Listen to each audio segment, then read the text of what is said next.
Welcome, weary traveler, to a tale of legends both true and false, where the greatest heroes often find their glory built upon the gentlest of lies. Tonight, we walk beside Artorius the Abysswalker, that most noble of knights whose story weaves through the dying embers of the Age of Fire like silver thread through darkest tapestry. Here, in the space between waking and dreaming, we shall discover how even failure can become legend, how courage shines brightest in the face of impossible odds, and how sometimes the most beautiful tales are those that honor sacrifice over victory. Close your eyes, let your breathing slow, and step with us into the twilight realm, where heroes are born from both triumph and tragedy. In the beginning, there was nothing. No warmth, no cold, no meaning to distinguish one moment from the next. The world existed in a state of perfect, unchanging grey, shrouded by endless fog that rolled between the towering arch trees, like the breath of some primordial dreamer lost in eternal slumber. This was the Age of Ancients, a time before time itself had learned to count its passing, when the very concept of difference held no place in the unformed reality that stretched beyond all horizons and understanding. In this twilight realm of perpetual sameness, the everlasting dragons held dominion over all that was and all that would ever be.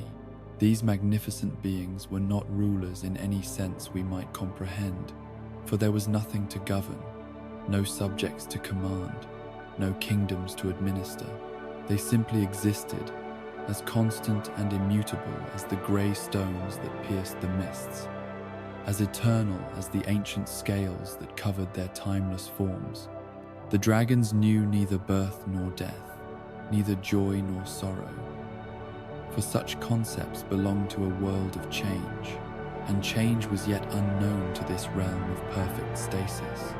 The arch trees stretched upward into the endless fog, their massive trunks supporting platforms of stone where the dragons made their roosts.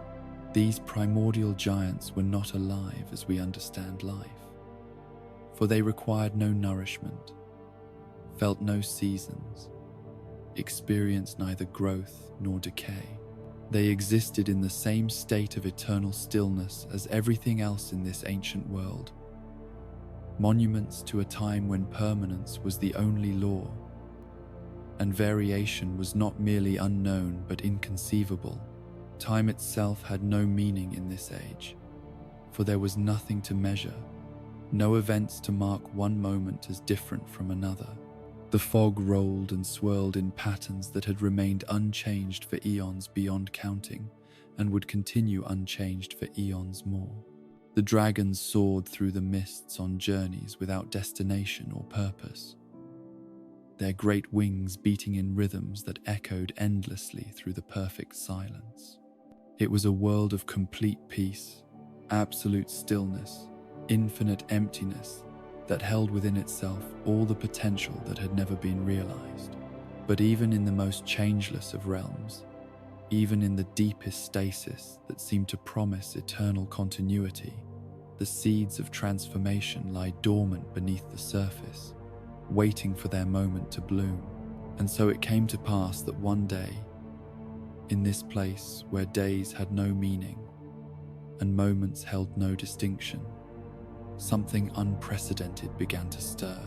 Deep beneath the grey earth, in caverns where even the ancient dragons did not venture, a light began to kindle in the darkness that had never known illumination. Fire, the first flame, born from nothing, emerging from emptiness, like a star being born in the infinite void of space. With its appearance came something the world had never experienced. Disparity itself, the fundamental principle that would define all existence from that moment forward. Light and dark, heat and cold, life and death, all the countless divisions and distinctions that give meaning to reality blazed forth from this miraculous flame. The fire burned with a light that was more than mere illumination, a heat that transcended simple warmth. It was potentially made manifest, the possibility of change given form and substance. The appearance of the first flame marked the end of the grey twilight that had defined all existence since the beginning of consciousness itself. As its light spread through the ancient realm like dawn breaking over a world that had never known sunrise, the fog began to recede, for the first time in history, revealing landscapes that had been hidden since the very foundation of reality. The perfect uniformity of the Age of Ancients began to fracture and fragment, creating spaces where new forms of existence might take root and flourish. From the darkness that the flame's light created by its very presence, from the shadows that could only exist where illumination cast them, the first humanoid beings emerged like children taking their first tentative steps into an unknown world. These early creatures, hollow and indistinct as morning mist, wandered through the transformed landscape with wonder and uncertainty written in their every movement. Their newly awakened consciousness struggled to comprehend the magnitude of what had changed, grappling with concepts that had never before existed in their reality.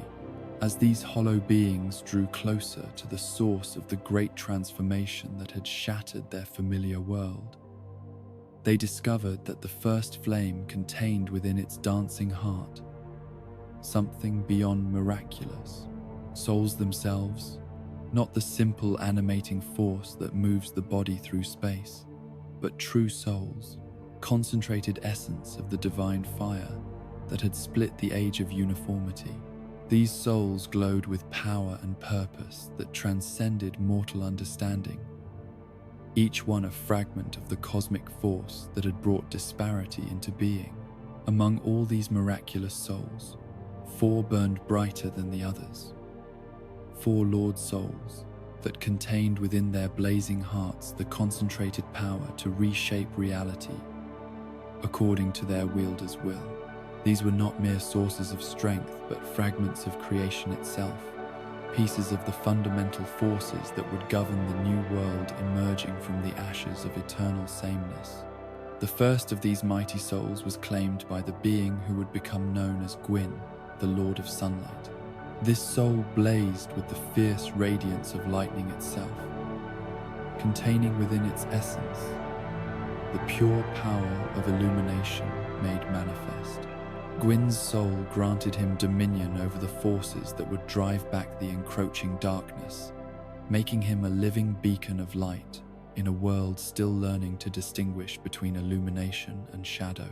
With this tremendous power came equally tremendous responsibility, for he would become the architect of the age that was destined to emerge from the old world's transformation. The second Lord's soul was taken by the being called Nito, who would become the first of the dead, the original master of ending and conclusion. His soul carried within its depths the necessary concept of mortality, the understanding that death gives meaning to life by providing it with boundaries and definition. Where Gwyn's soul blazed with the creative force of beginnings, Nito's burned with the quiet flame of conclusions, the wisdom that all things must eventually come to their proper rest. This was not a cruel power, but a necessary one, for without ending, there could be no space for new beginnings to emerge. The third Lord's soul fell to the Witch of Izalith, whose essence became forever entwined with the primal forces of flame and creation itself. Her soul contained the ancient knowledge of how to nurture and guide fire, how to coax it into new forms and expressions of power. She would become the mother of sacred flames throughout the realm, the one who understood better than any other how the first flame's gift might be preserved and propagated through careful tending. Her daughters would inherit this profound knowledge, becoming keepers of holy fires in temples and sanctuaries across the emerging world. But there was a fourth soul, different from all the others, easily overlooked amid the obvious magnificence of its more dramatic companions. This was the dark soul, found by a small, seemingly insignificant being known only as the furtive pygmy. Unlike the other Lord Souls, which blazed with unmistakable power and authority, the Dark Soul was subtle in its strength, its true nature hidden in shadow and silence. It was easily dismissed as less important than the dramatic might of lightning, death, and flame, but within its quiet depths lay a power that would prove to be the most significant of all. The Dark Soul was unique among the Lord Souls because it was inherently incomplete, not through any flaw but by its very design and nature. While Gwyn's lightning, Nito's death, and the Witch's flame were whole and concentrated within single beings, the Dark Soul was fragmented from its very discovery, its essence scattered like seeds among all of humanity. Every human being who would ever live carried within them a fragment of this original soul, a piece of the primordial darkness that had existed before the first flame brought light and disparity to the world. This fundamental difference made humanity unique among all the children of the flame. While the gods who wielded the other Lord Souls drew their power from single, concentrated sources that burned within individual beings, humanity's strength was distributed and collective, spread among countless individuals, yet somehow remaining unified in its deeper nature. Each human carried only a fragment, but together they possessed a power that could rival or even surpass that of the gods themselves. With the Lord Souls claimed, and their magnificent power beginning to manifest in the transformed world, the new lords found themselves still inhabiting a realm dominated by the ancient dragons. These primordial beings, perfect symbols of the unchanging age that had just ended, represented everything the lords sought to move beyond and transcend. The dragons' immortality, their absolute resistance to change, their flawless adaptation to the grey world of eternal stasis, all of this marked them as obstacles to the new age of fire and transformation that sought to emerge from the old world's foundations. Gwyn, now bearing the awesome title of Lord of Sunlight, looked upon the dragons not with personal hatred, but with the cold calculation of historical necessity. They were beautiful beyond description, magnificent beyond measure, powerful beyond easy comprehension, but they belonged irrevocably to the old world, the grey world, the world without meaning or growth or possibility. If the new age was to flourish, if the tremendous potential contained within the first flame was to be fully realized, the dragons would have to fall. It was not a personal vendetta, but simply the inevitable flow of change itself. The war that followed was not begun with grand declarations or formal challenges, but with quiet preparation and careful strategy that stretched across years of planning. Gwyn and his fellow lords understood instinctively that brute force alone would never be sufficient to overcome beings who had survived unchanged since the very beginning of existence itself. The dragon's stone scales made them virtually invulnerable to conventional weapons, and their perfect mastery of the ancient world gave them advantages that the lords were only beginning to understand or counter. The conflict stretched on far longer than any of the lords had anticipated, becoming a war of attrition that tested their resolve and resources to their very limits.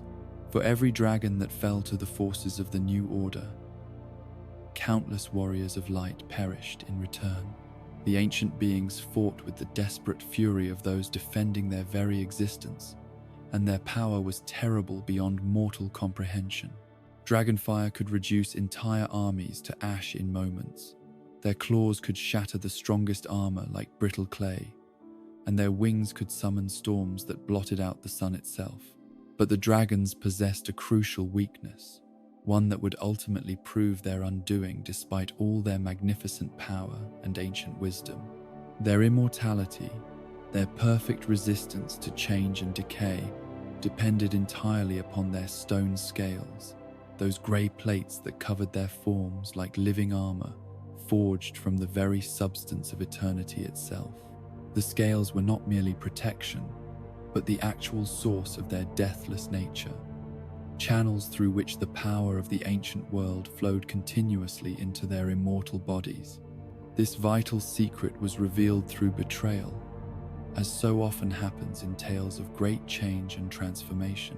Seath the Scaleless, born different from his dragon brethren, lacking the stone scales that granted immortality to his kind, harbored a deep and corrosive resentment toward his own species. He had spent eons watching his fellow dragons enjoy the eternal existence that was denied to him by the accident of his birth. And when the lords offered him a chance for revenge, sweetened with promises of power, he seized the opportunity without hesitation. In exchange for revealing the secret of the scales and the method by which they might be stripped away, Seath would be granted a place of honor in the new order that was to come. He would receive a duchy among the gods, a fragment of Gwyn's own soul to sustain his unnatural existence, and the opportunity to pursue the immortality that had been denied him by nature through the application of knowledge and will. Armed with this crucial intelligence, Gwyn took upon himself the full mantle of his role as Lord of Sunlight in its most literal and destructive sense. He and his greatest knights learned to harness the awesome power of lightning itself, channeling the fierce electrical energy of storms through their weapons and their very beings, until they became living conduits of celestial fury. Lightning, that primal force which splits the sky and illuminates the darkness in brilliant flashes of power, proved to be the perfect weapon against the dragon's previously impenetrable defenses. The tide of the Great War turned with dramatic swiftness once this technique was mastered and deployed against the dragon forces. Ancient being after ancient being fell to the lightning of Gwyn's transformed warriors, their immortal scales peeled back by electrical fury, their vulnerable flesh exposed to flame and blade for the first time in their endless existence.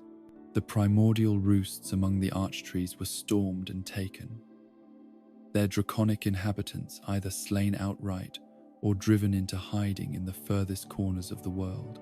The Age of Ancients, which had seemed so permanent and unchangeable that many believed it would last forever, crumbled before the advancing forces of fire and lightning with shocking rapidity. The few dragons that survived this great purge fled to remote places where they hoped to hide from the wrath of the victorious lords.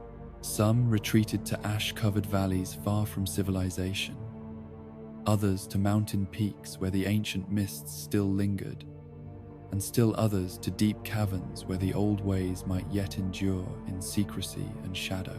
With the dragons defeated and the old order finally overthrown, the Age of Fire could truly begin its reign over the transformed world.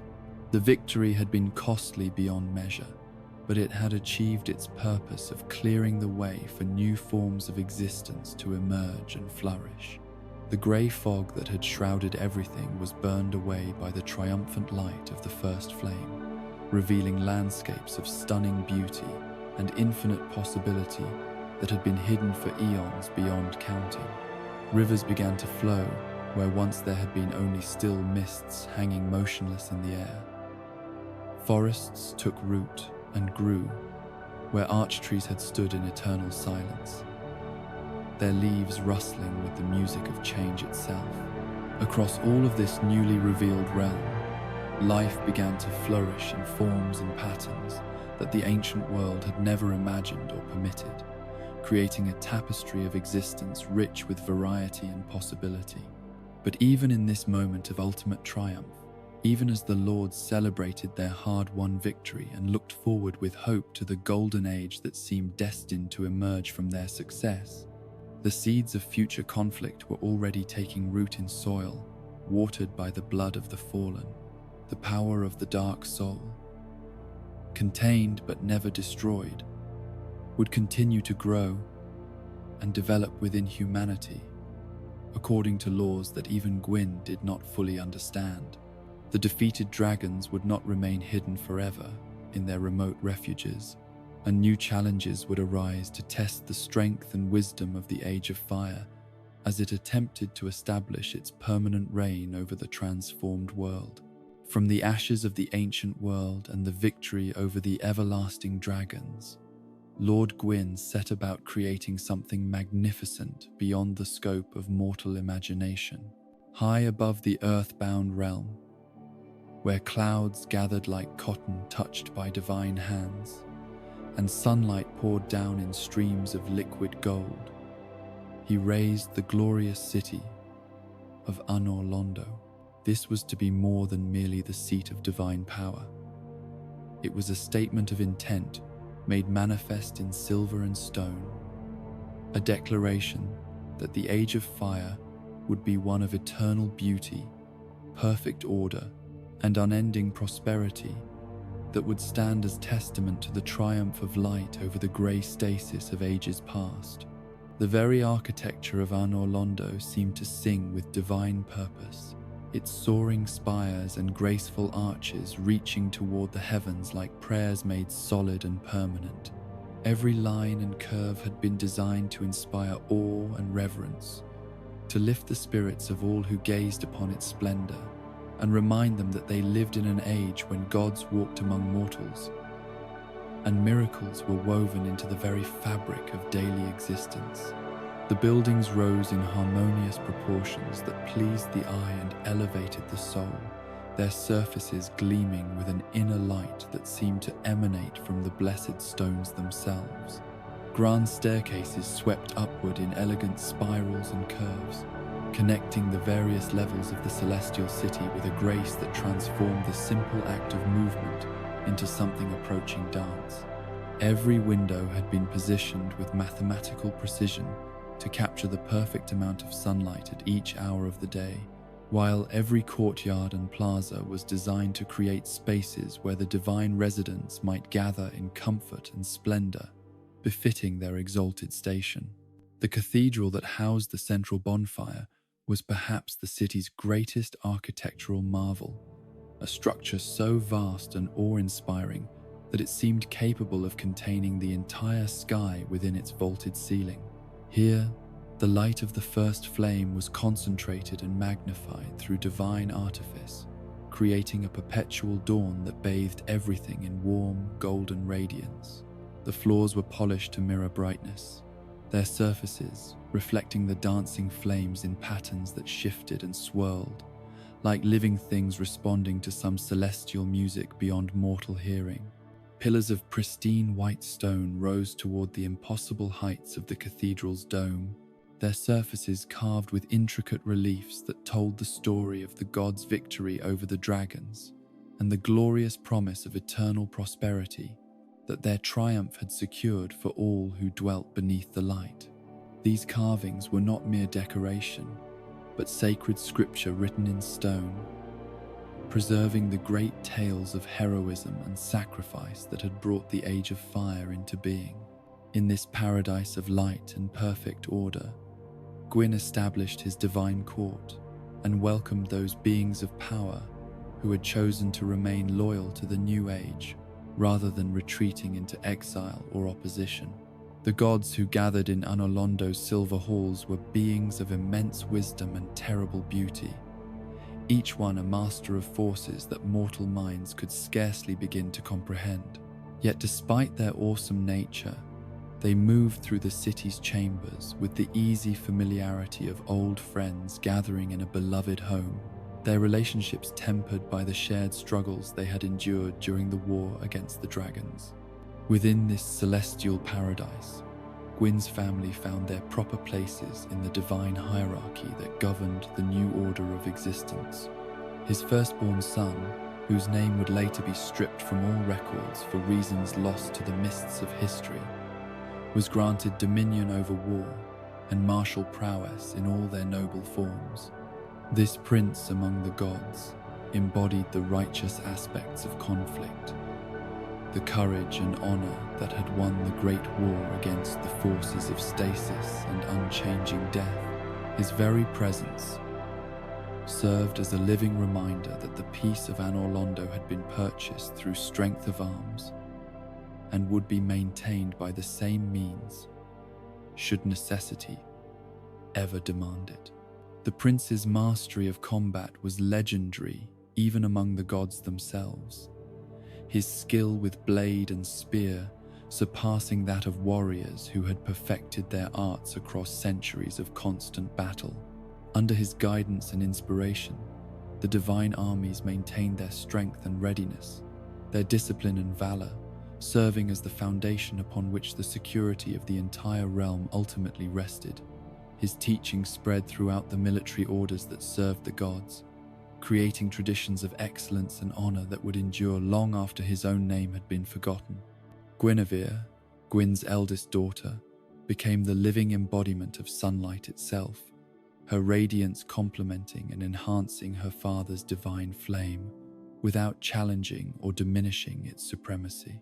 She was beauty made manifest in divine form, kindness and compassion, given substance and presence, the gentle warmth that made the sometimes harsh light of pure divinity bearable to mortal eyes and hearts.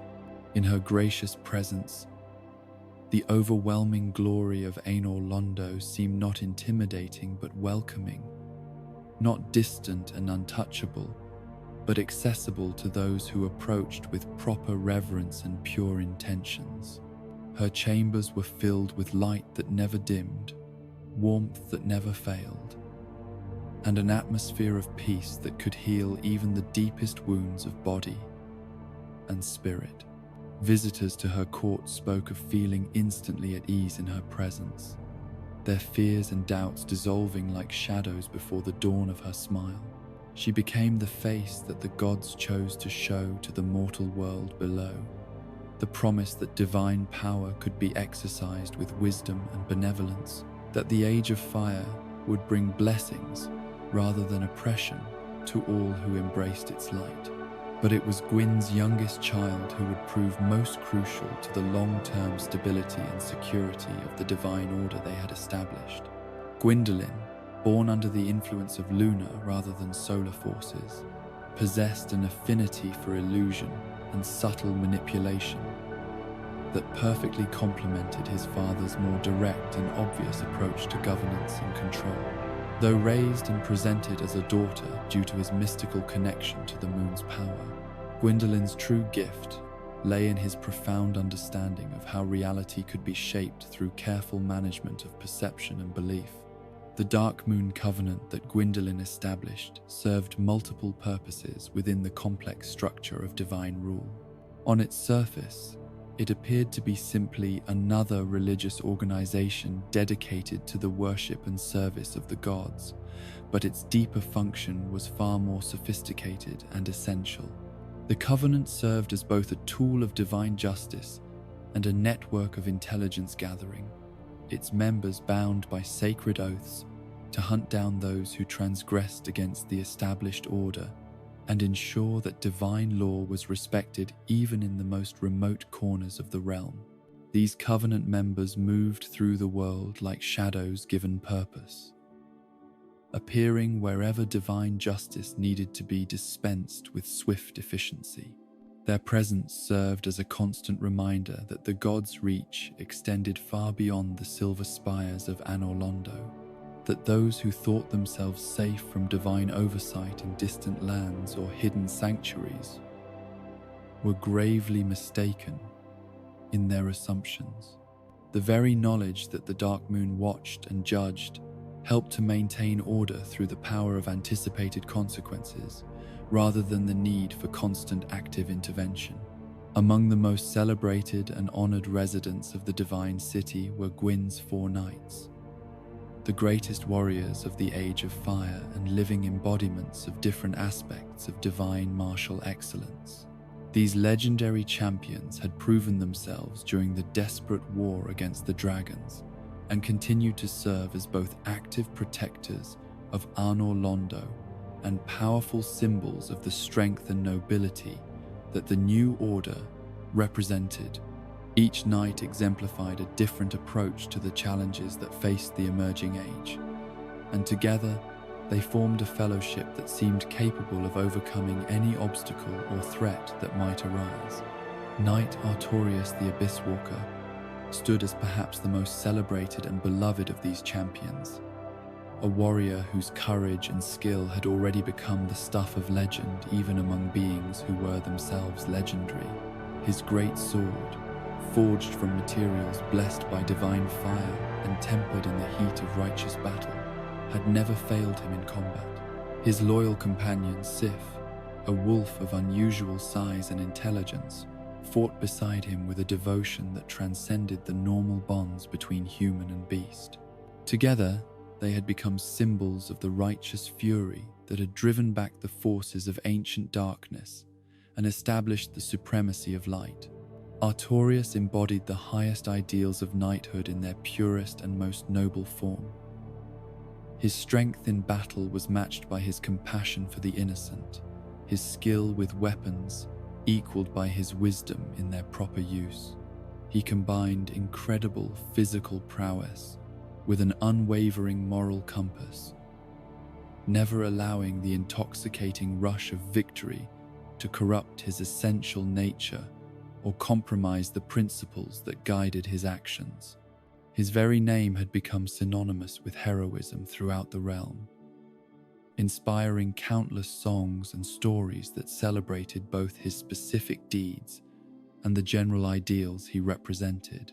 The great sword he carried was itself a work of art as much as a weapon of war, its blade inscribed with runes that glowed with inner fire when drawn in righteous cause.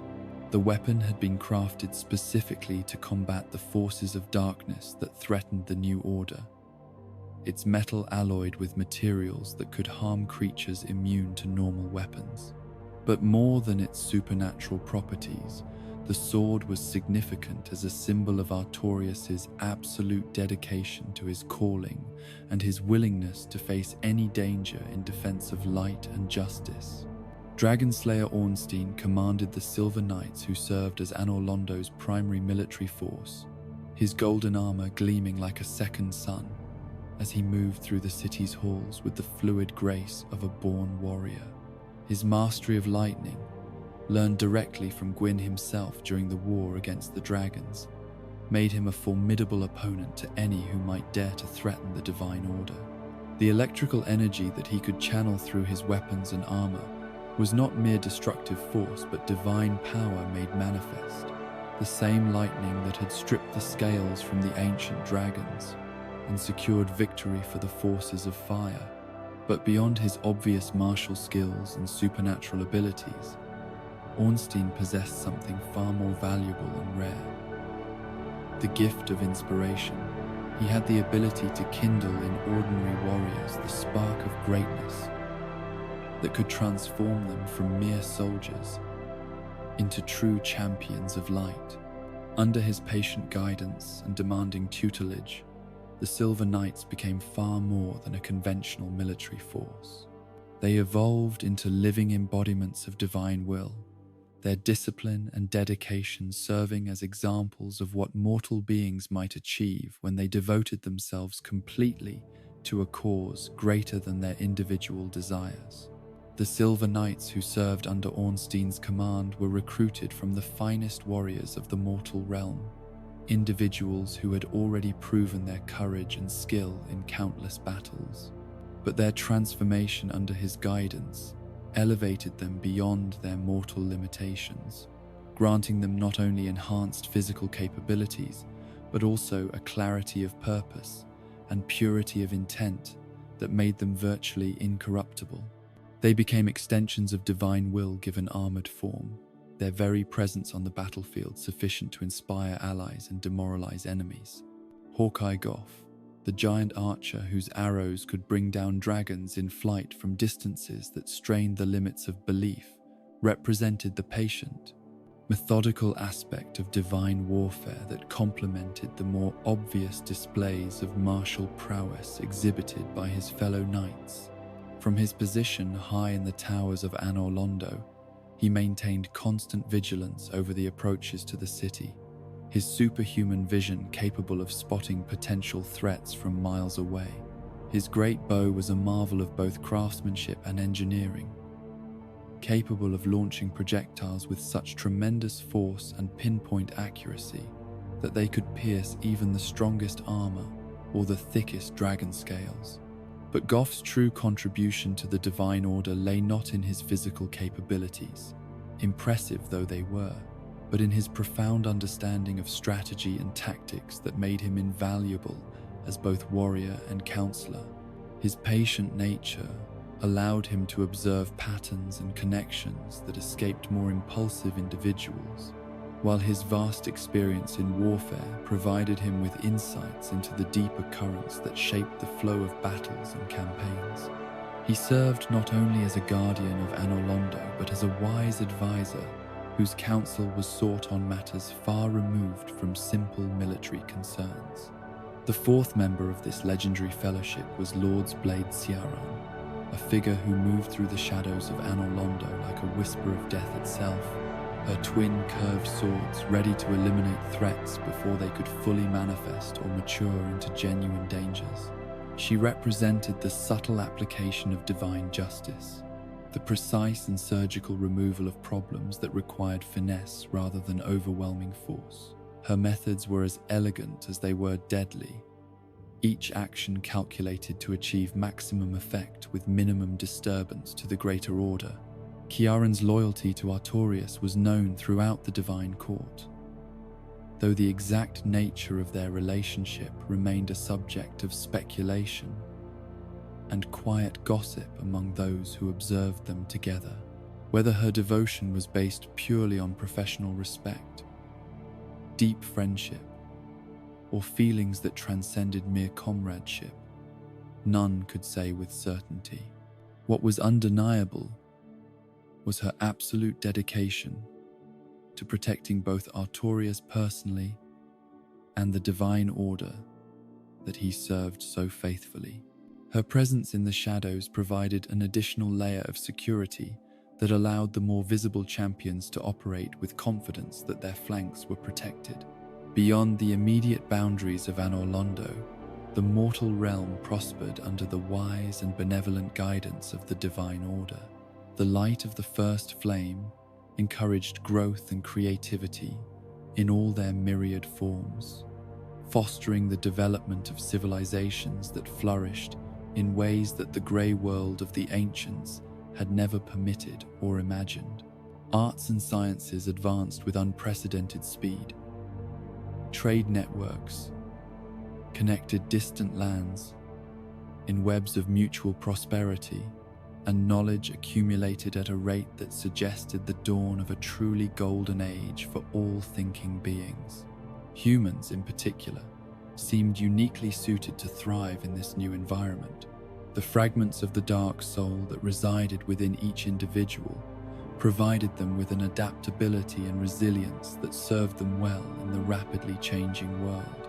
They built cities that rivaled the gods' own creations in their beauty and functionality, developed technologies that harnessed natural forces for the benefit of their communities, and created works of art that captured and expressed the wonder they felt at being alive in such miraculous times.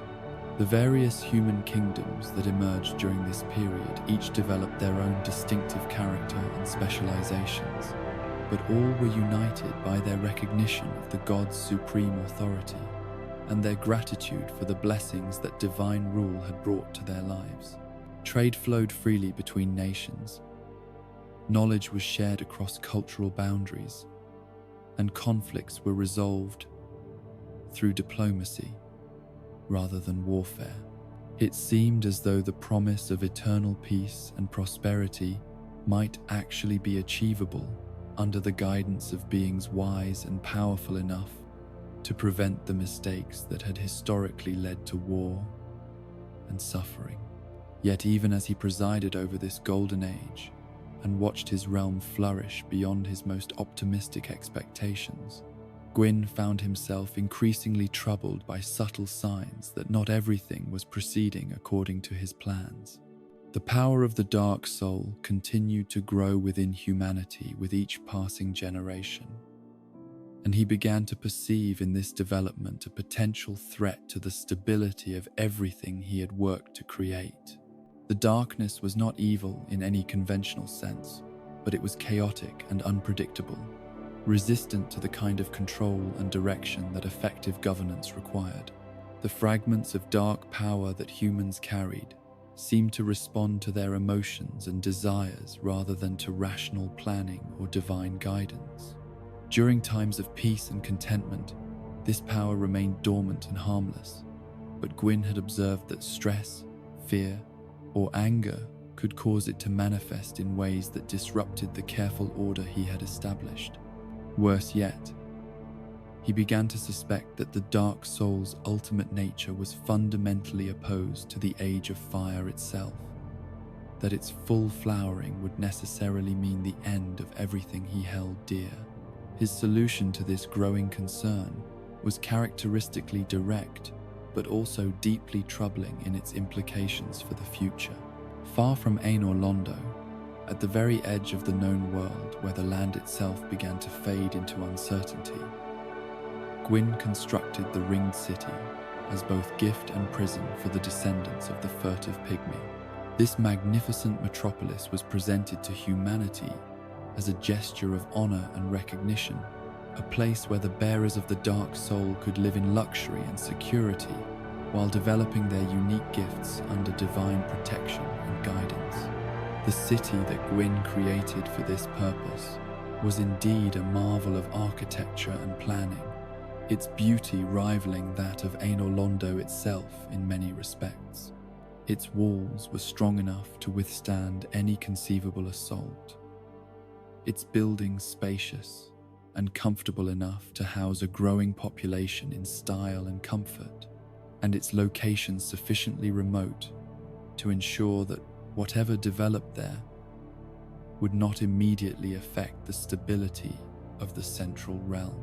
To the humans who were invited to inhabit this new city, it appeared to be the ultimate reward for their loyalty and service to the divine order. But the Ringed City's true purpose was containment rather than reward, a beautiful cage designed to keep humanity's growing dark power safely isolated at the world's end where it could not threaten the established order.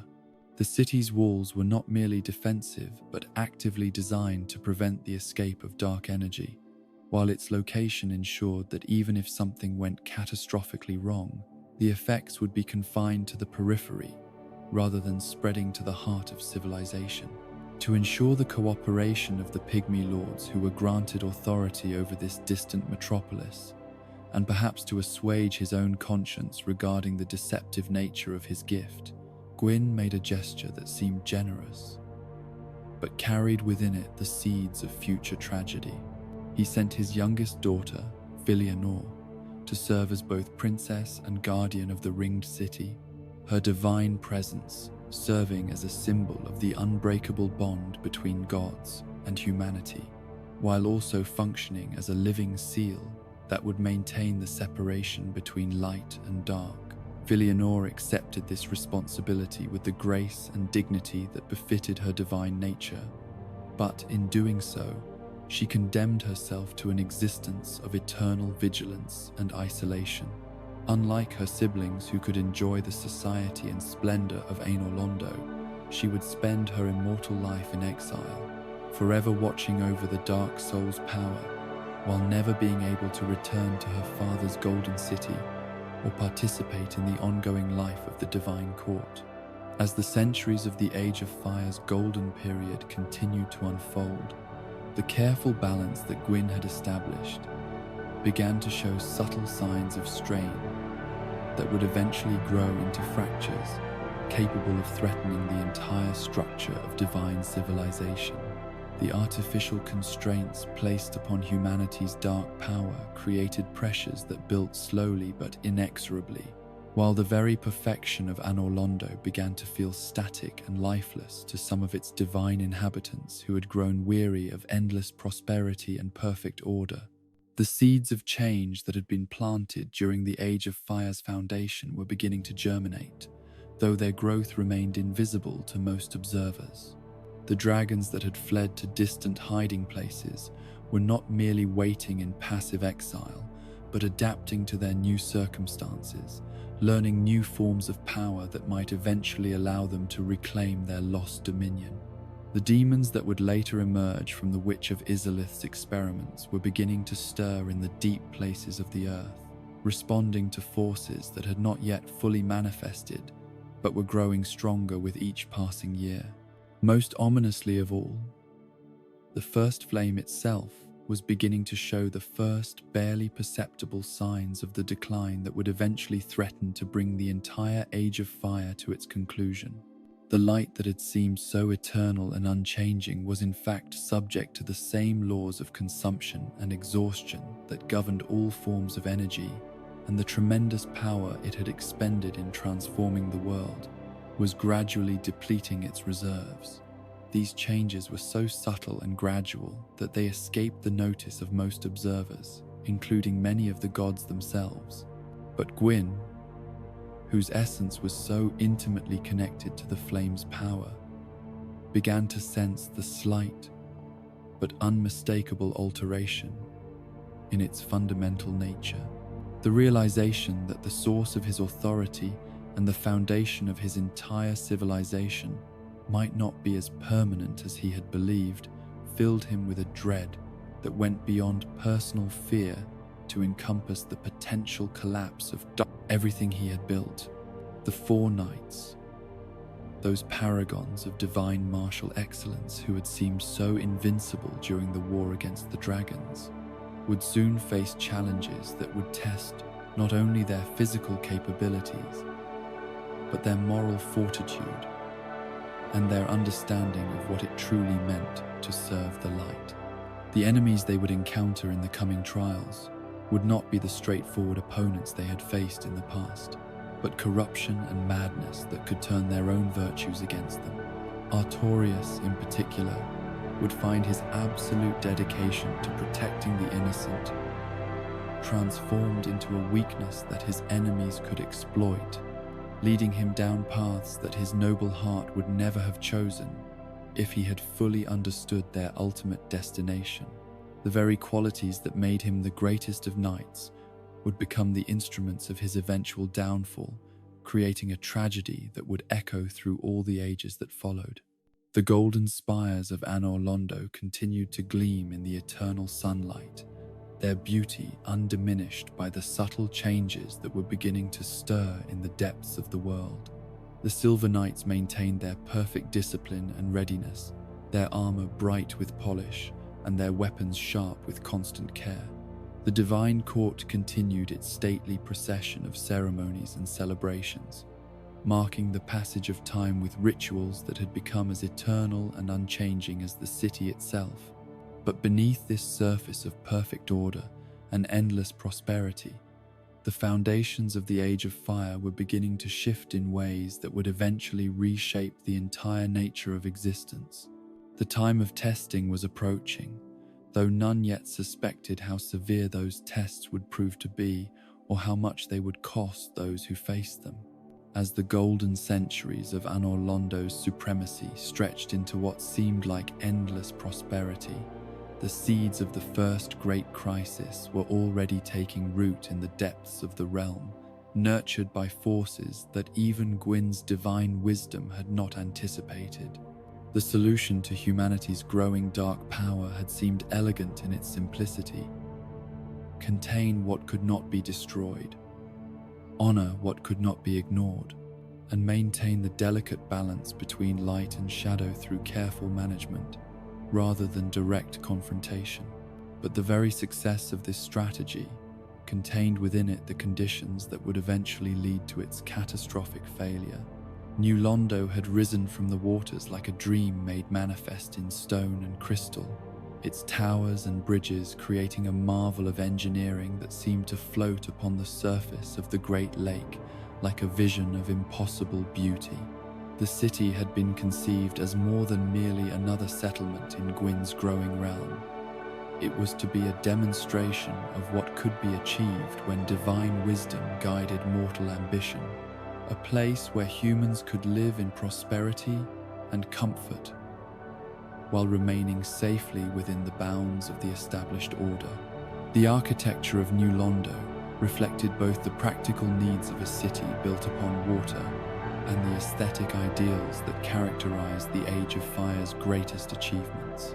Graceful bridges spanning impossible distances connected districts that seemed to defy the normal laws of engineering, their supports disappearing into the crystal-clear depths below. Buildings rose in elegant spirals from foundations that appeared to rest directly upon the water's surface, their walls gleaming white in the perpetual daylight that filtered down from Anor Londo high above.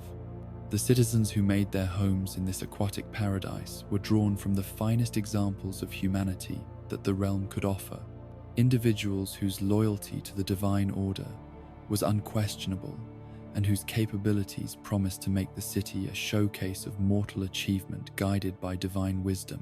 Merchants, craftsmen, scholars, and artists gathered in New Londo's halls and workshops, creating a community that combined the best aspects of human creativity with the stability and security that divine protection provided. The 4 rulers chosen to govern this magnificent city were themselves exemplars of human excellence, individuals whose wisdom and virtue had been demonstrated across decades of faithful service to the greater good. These kings, as they came to be known, had earned their positions not through inheritance or conquest, but through the accumulation of respect and trust from their peers. Their governance was characterized by justice tempered with mercy, strength balanced by wisdom, and an unwavering commitment to the principles that had made the Age of Fire a blessing rather than a burden for those who lived within its light. When Gwyn granted each of these kings a fragment of his own Lord's soul, the gesture was intended both as recognition of their exceptional nature and as insurance that they would possess the power necessary to maintain order in their unique domain.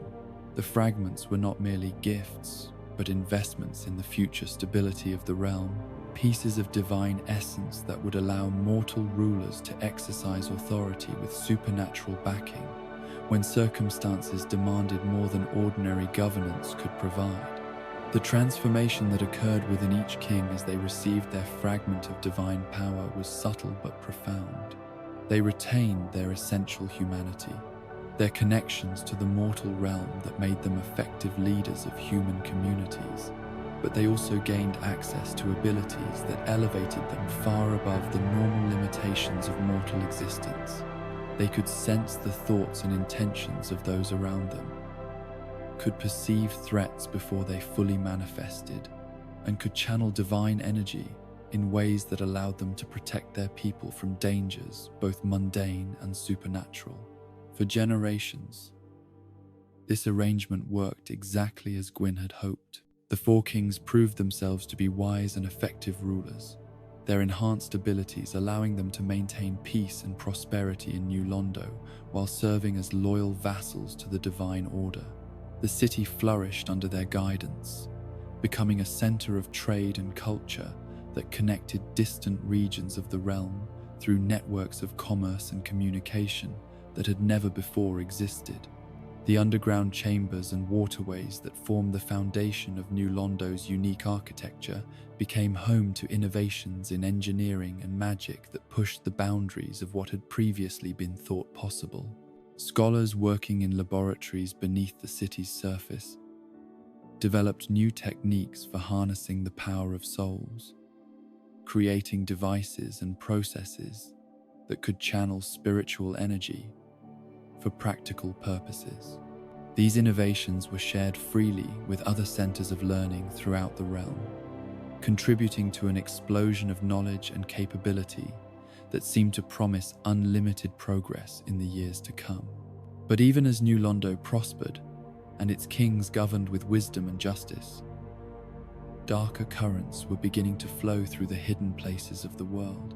The primordial serpent known as Cathy, whose origins stretched back to the earliest days of existence and whose true nature remained shrouded in mystery even to the gods themselves, began to move through the shadows of the realm with purposes that would not become clear until their devastating effects could no longer be contained or reversed.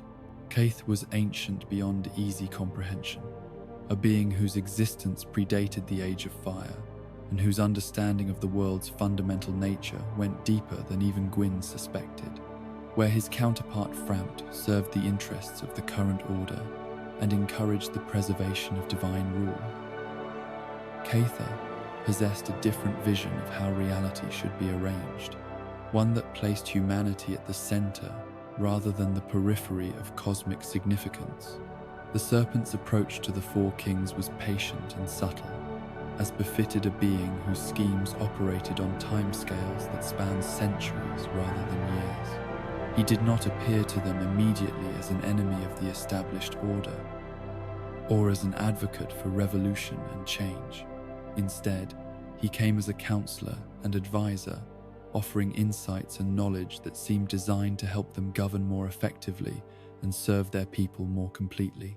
The questions that Cather raised were not accusations or challenges, but gentle inquiries about the nature of the system within which the kings operated.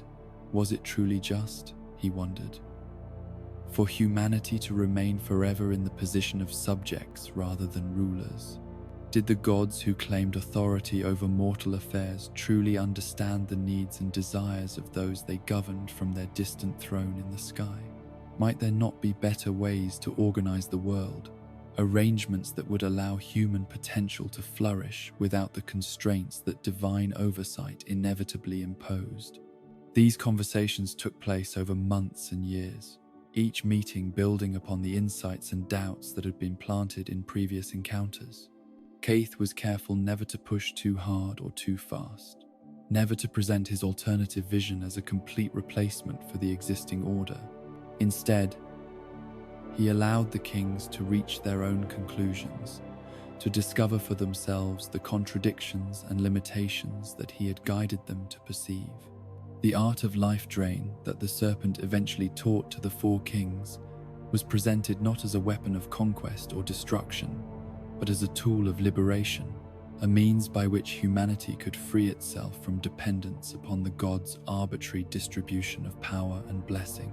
The technique allowed its practitioners to draw strength directly from other beings, absorbing not only their physical vitality, but also the spiritual essence that sustained their existence.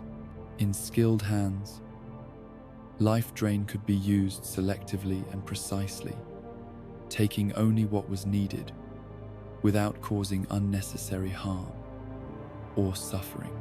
But the power that life drain offered was intoxicating in ways that its practitioners did not initially understand. Each successful use of the technique made the wielder stronger and more capable, but it also created a hunger that grew with feeding, rather than being satisfied by it. The kings discovered that the spiritual energy they absorbed through life drain was more potent and satisfying than any power they had previously experienced, including the divine fragments that Gwyn had granted them. The covenant of the dark wraiths that emerged from this union between the four kings and Caith's vision represented something entirely new in the world's history. These were not traditional servants or subjects bound by oaths of feudal loyalty, but partners in a grand design that transcended the normal relationships between rulers and ruled. The dark wraiths were granted not only the power to use life drain, but also the ability to invade other realms, to seek out sources of humanity wherever they might be found, and to harvest that essential essence for the greater purpose of bringing about the Age of Dark that Caith prophesied. The process by which ordinary humans were transformed into dark wraiths was both ritualistic and practical, combining elements of spiritual transformation with the acquisition of new abilities and equipment. Candidates for the Covenant underwent trials that tested not only their combat prowess, but also their commitment to the philosophical principles that guided Caith's movement. Those who proved themselves worthy were granted armor that had been forged in the depths of the abyss itself, weapons that could channel dark power, and most importantly, the knowledge and ability to traverse the barriers that normally separated different realms and dimensions. From the perspective of those who remained loyal to the Age of Fire and its divine rulers, the Dark Wraiths represented an existential threat to everything that made existence worthwhile and meaningful. These dark warriors struck without warning at peaceful communities, their invasions disrupting the normal flow of life and commerce as they sought to drain the humanity from innocent victims. They showed no mercy to children or elders, no respect for the bonds of family or friendship, no recognition of any values beyond the advancement of their dark covenant and the hastening of the prophesied Age of Dark. The tactics employed by the Dark Wraiths were as alien as they were effective, combining conventional warfare with supernatural abilities that allowed them to appear and disappear at will, to strike from unexpected directions, and to drain the life force from their opponents, even as they fought them with sword and spell. Their invasions created terror that went beyond mere fear of death or injury, inspiring a dread of spiritual annihilation that cut to the very core of their victims' sense of identity and purpose. But the Dark Wraiths themselves perceived their mission in entirely different terms, viewing their actions not as predation but as liberation, not as destruction but as the necessary preparation for a better world. Every soul they claimed brought humanity one step closer to achieving its true destiny as the inheritors of the world rather than its eternal subjects. The fear and pain they caused was regrettable but temporary, while the freedom they were working to achieve would last for all eternity.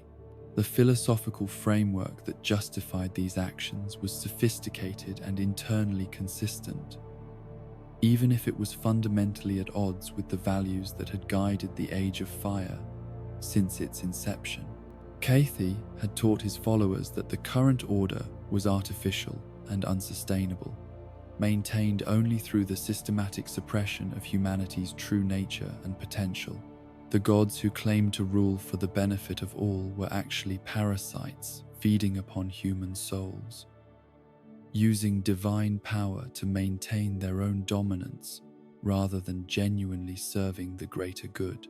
According to this interpretation, the life drain techniques that the Dark Wraiths practiced were not theft but reclamation, the recovery of power that rightfully belonged to humanity, but had been stolen and hoarded by beings who had no legitimate claim to it.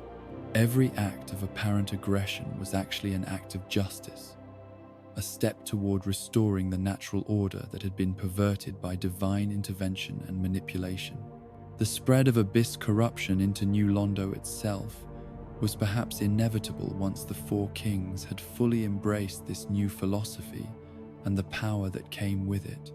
The darkness that they had welcomed as an ally and tool proved to be far more uncontrollable than they had anticipated, seeping through the city's foundations like a spiritual plague that transformed everything it touched.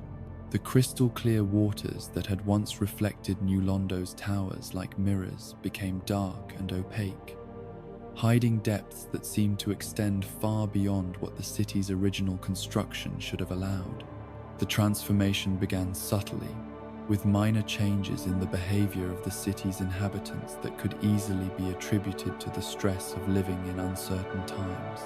Citizens became more suspicious of their neighbors, more prone to anger and violence, less willing to trust the institutions and traditions that had previously provided stability and comfort. These changes accelerated as the Abyss's influence grew stronger, creating a cascade of social breakdown that undermined the foundations of civilized existence.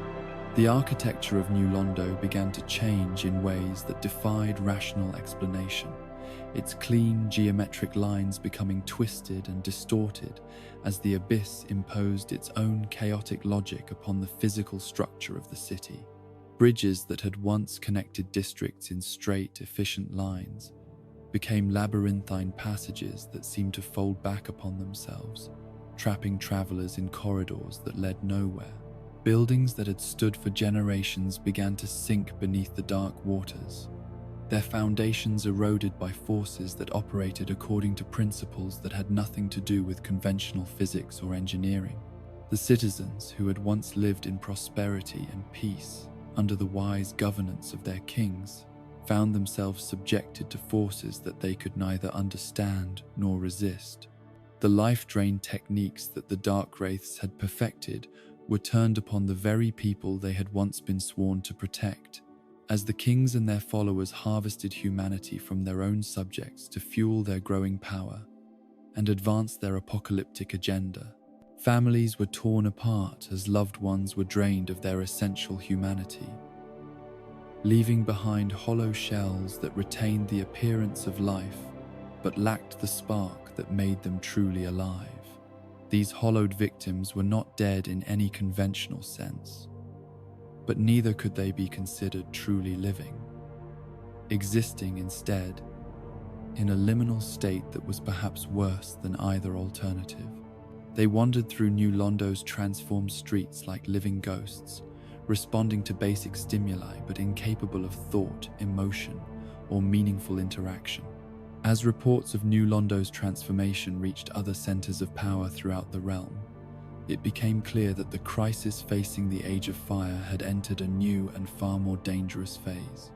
The threat was no longer external, something that could be met with conventional military responses, but internal corruption that struck at the very heart of the divine order. If the Four Kings, those trusted recipients of Gwyn's own power, could fall to darkness and turn against everything they had once served, then what hope was there for lesser beings to remain true to the light?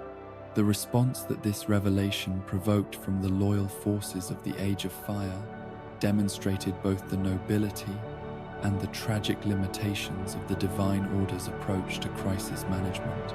Rather than attempting to understand the underlying causes that had led to New Londo's corruption, or seeking ways to address the legitimate grievances that had made Carthy's message appealing to the Four Kings, the gods chose to treat the crisis as a problem that could be solved through the application of overwhelming force. Three sealers, beings of tremendous magical power and unwavering dedication to the preservation of divine order, volunteered to make the ultimate sacrifice necessary to contain the spreading corruption. Their solution was as drastic as it was effective.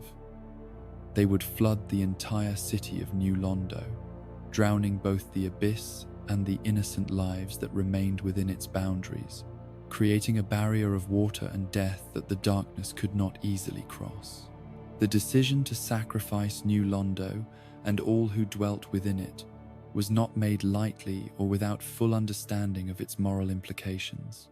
The sealers knew that they were condemning thousands of innocent people to death, destroying a cultural and architectural achievement that had taken generations to create, and eliminating one of the Age of Fire's most beautiful and successful experiments in divine human cooperation. But they also understood that allowing the abyss to spread unchecked would result in even greater destruction, the eventual corruption of the entire realm and the collapse of everything they had sworn to protect. The magical engineering required to redirect the natural flow of water through the region and create the artificial flood that would contain the abyss was a marvel of supernatural artistry and personal sacrifice. Each of the three sealers was required to bind their own life force permanently to the barriers they created, ensuring that the seals would remain strong and effective, but also guaranteeing that they would never be able to abandon their posts or return to normal existence. The flooding process itself was carefully controlled despite its devastating effects, designed to create maximum containment, with minimum risk of the corruption spreading to neighboring areas.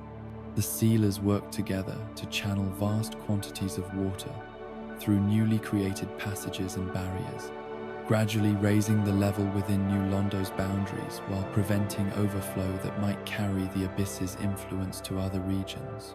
As the dark waters rose through New Londo's streets and buildings, they carried with them the voices of the dying and the desperate cries of those who understood too late what was happening to their city.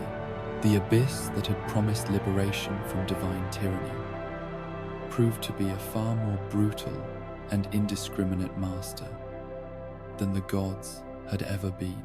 Those who were not destroyed outright by the flood found themselves transformed into ghostly echoes of their former selves, condemned to wander the drowned ruins of their home for all eternity. The ghosts that came to haunt the flooded ruins of New Londo were not malevolent spirits driven by hatred or desire for revenge, but tragic remnants of ordinary people whose lives had been cut short by forces far beyond their understanding or control. They drifted through the underwater passages of their former city, like living memories made manifest, their presence serving as a constant reminder of the terrible price that had been paid to contain the abyss's spread. Some of these spectral beings retained enough consciousness and memory to recall their previous lives and mourn for what had been lost, while others existed as pure emotion given form, their grief and confusion made visible in the physical world. They were not dangerous in any aggressive sense, but their very existence was a source of profound sadness and regret for those who understood the circumstances that had created them. The sacrifice of New Londo and its people achieved its intended strategic purpose, creating a barrier that the abyss found difficult to cross and preventing the immediate spread of corruption to other population centers. The dark waters that covered the city acted as both prison and seal, containing the malevolent influence within manageable boundaries, while demonstrating to the rest of the realm the serious consequences that awaited those who chose to embrace darkness over light. But this victory came at a cost that weighed heavily upon the consciences of those who had ordered it, serving as a grim reminder that even the most necessary actions could carry moral implications that would haunt their perpetrators for ages to come. The destruction of New Londo marked the end of an era of innocence for the Age of Fire, the moment when its rulers were forced to acknowledge that their perfect order could be maintained only through the application of violence and sacrifice that contradicted their fundamental principles. In the aftermath of the flooding, as the immediate crisis was contained but not resolved, the broader implications of what had occurred began to become apparent to those wise enough to perceive them.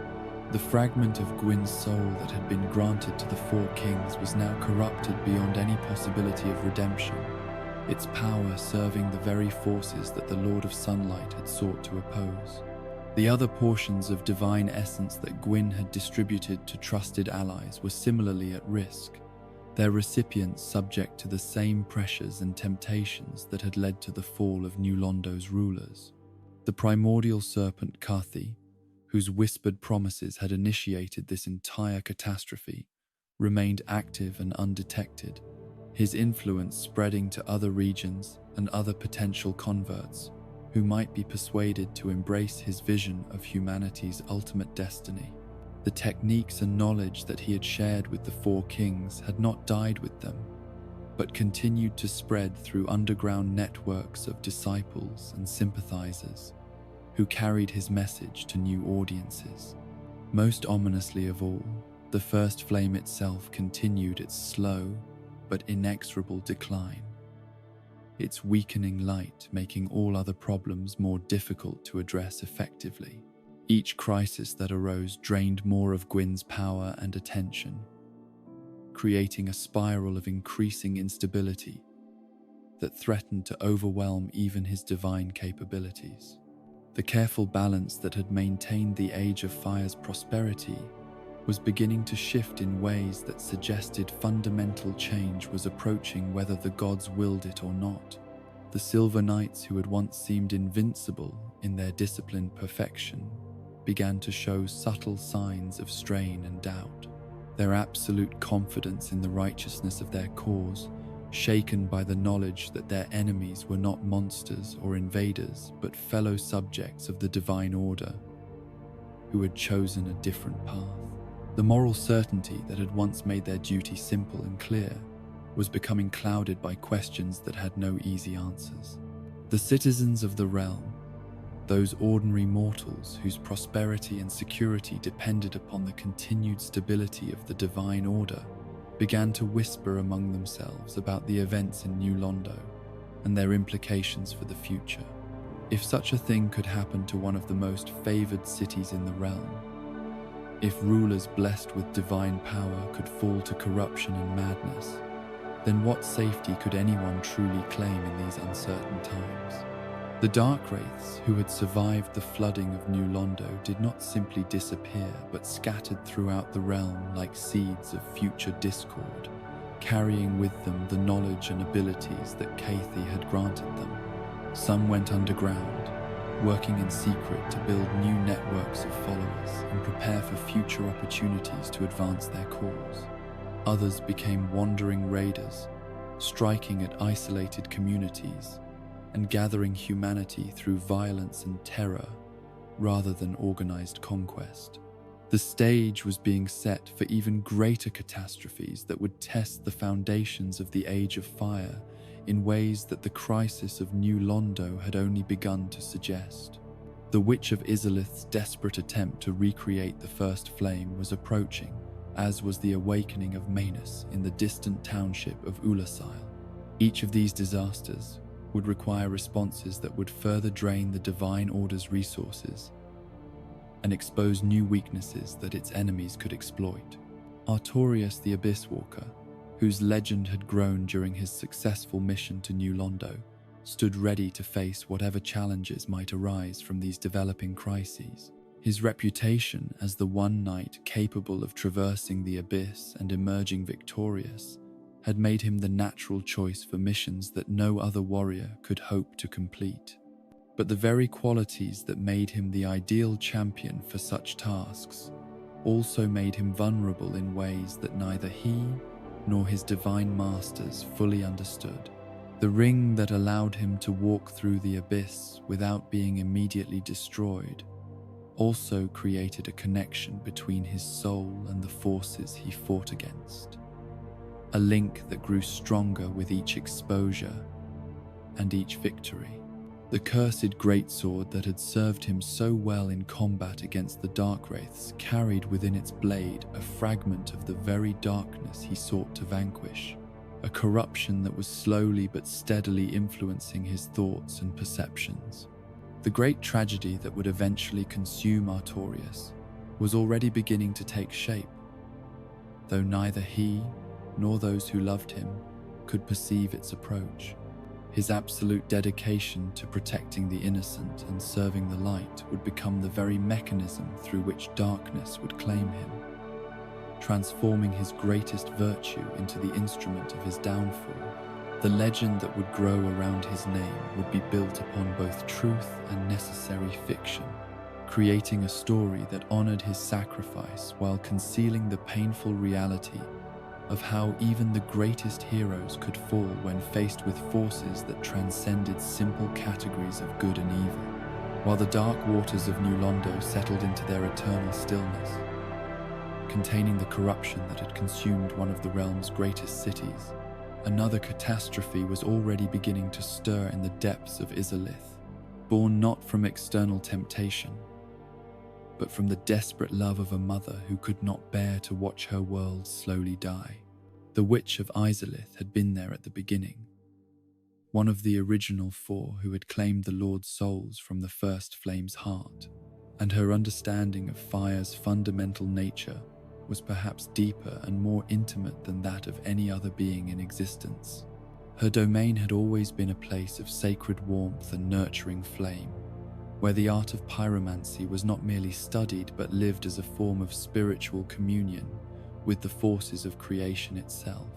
The chambers and sanctuaries of Izalith glowed with a gentle radiance that spoke of fire tamed and guided rather than wild and destructive, flames that danced in patterns that revealed the hidden harmonies underlying all existence.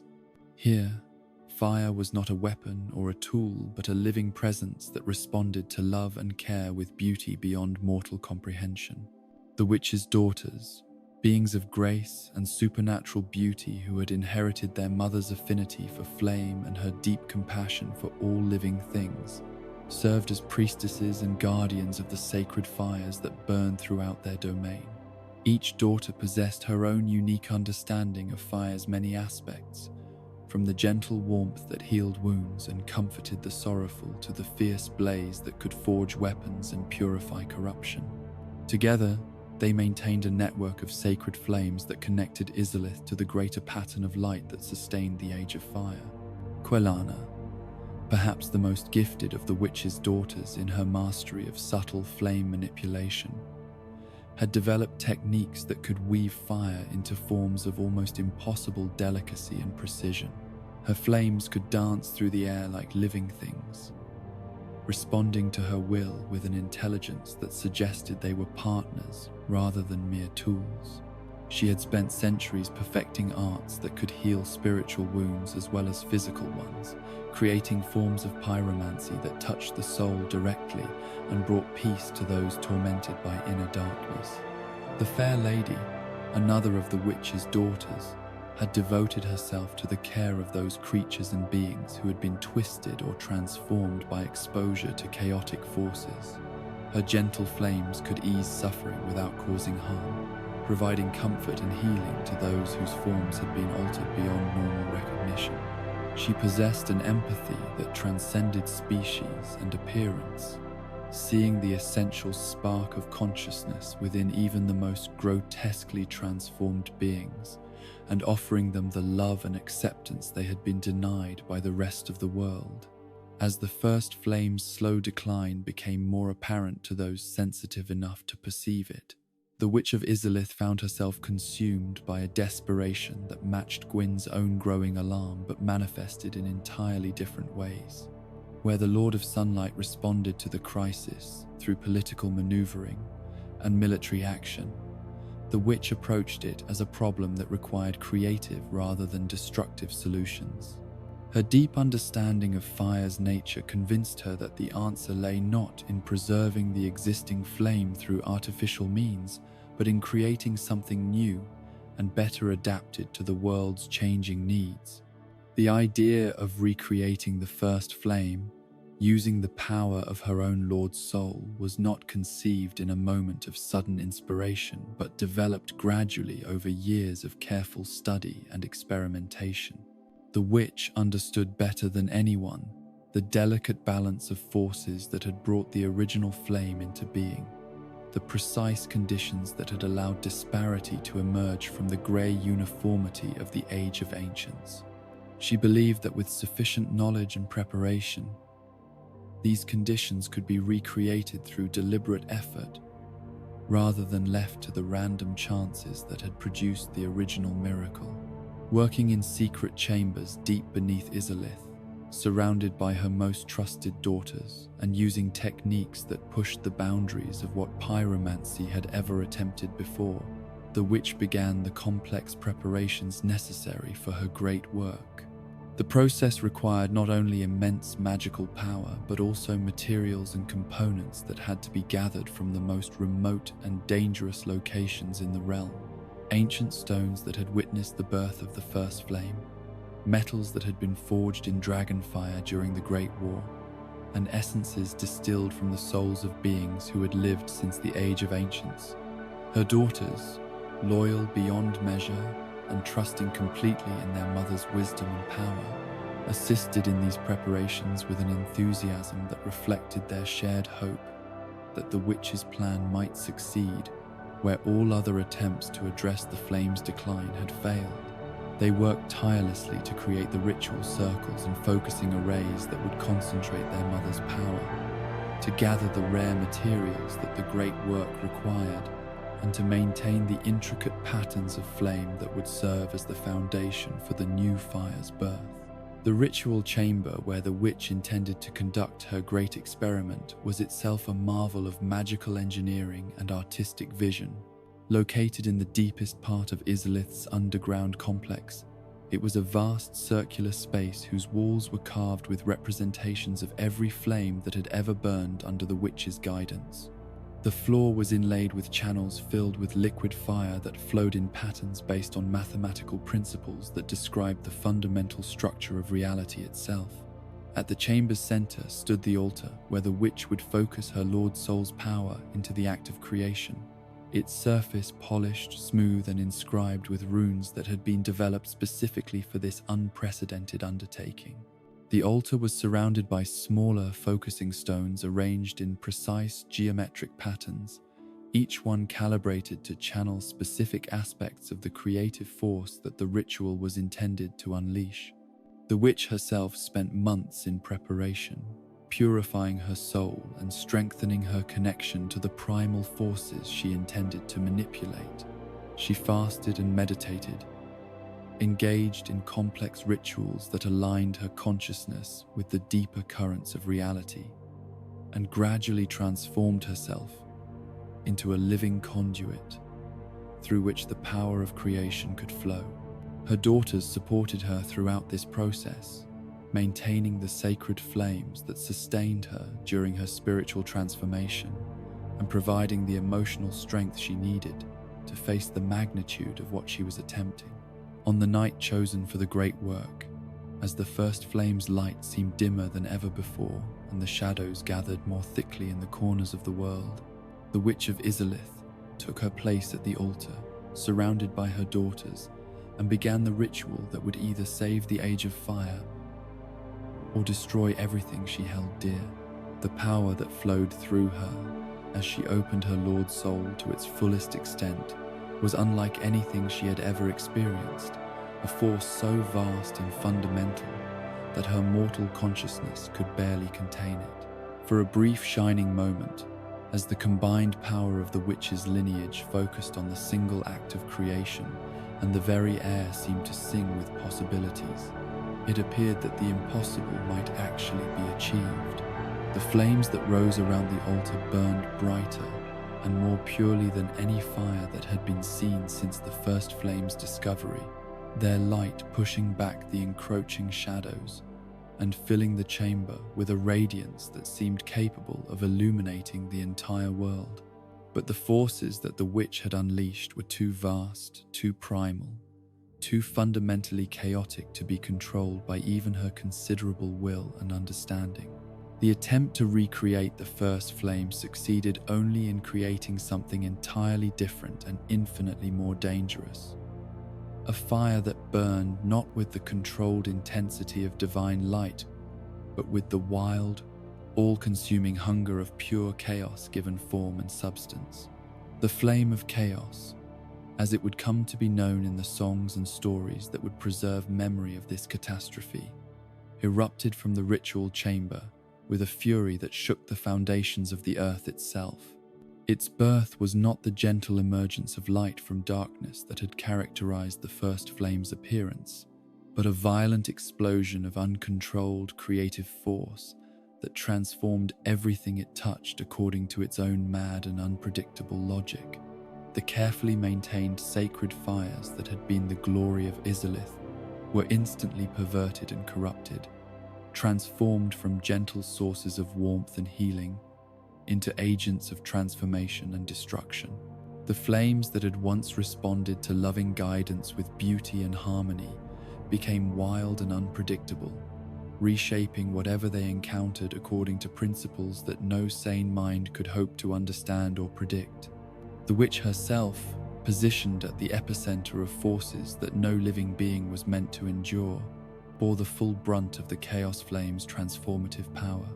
The Lord's soul that had granted her mastery over fire became a curse as the chaotic energies merged with her essential being, changing her from the nurturing mother of sacred flames into something monstrous and unrecognizable. Her graceful form was twisted into a nightmare of root-like appendages and burning growths, a living manifestation of fire run completely mad. The transformation was not merely physical, but spiritual, altering the very nature of her consciousness and identity. The gentle wisdom that had made her a beloved figure throughout the realm was replaced by an alien intelligence that operated according to the chaotic principles of the flame she had inadvertently created. She became the bed of chaos, a being whose very existence generated new forms of disorder and whose presence in the world ensured that the corruption would continue to spread regardless of any efforts to contain it. Her daughters, those devoted beings who had assisted in the ritual with such love and loyalty, suffered fates that were perhaps even more tragic than their mother's transformation.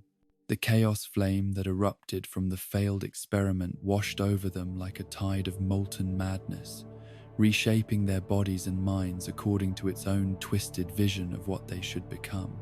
Some of the daughters were transformed into creatures that combined elements of their original graceful forms with grotesque additions that reflected the chaotic nature of the force that had changed them.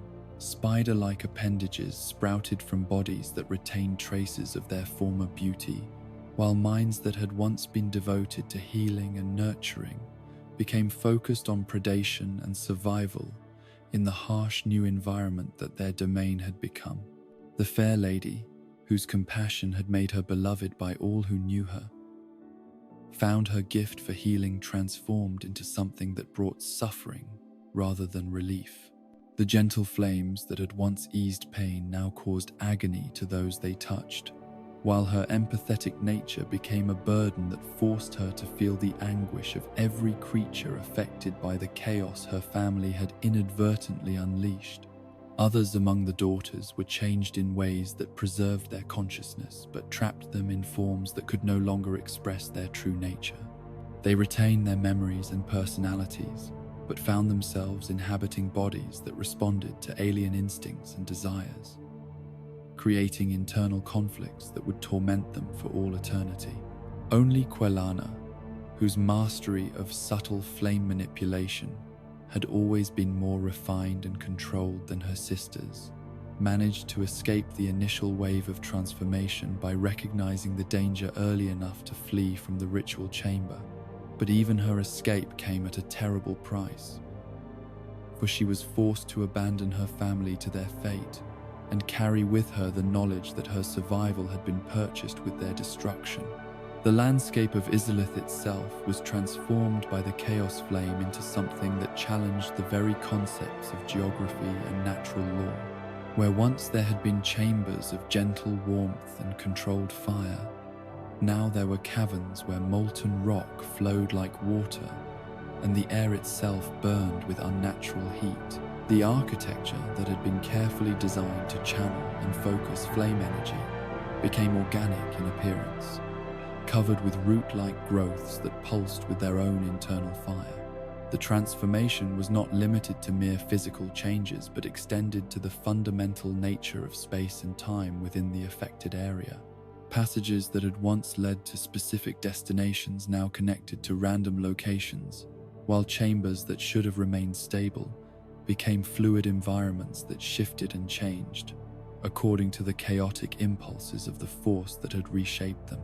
From this transformed landscape, new forms of life began to emerge spontaneously, beings that were not created through any natural process, but generated directly by the Chaos Flame's creative energies.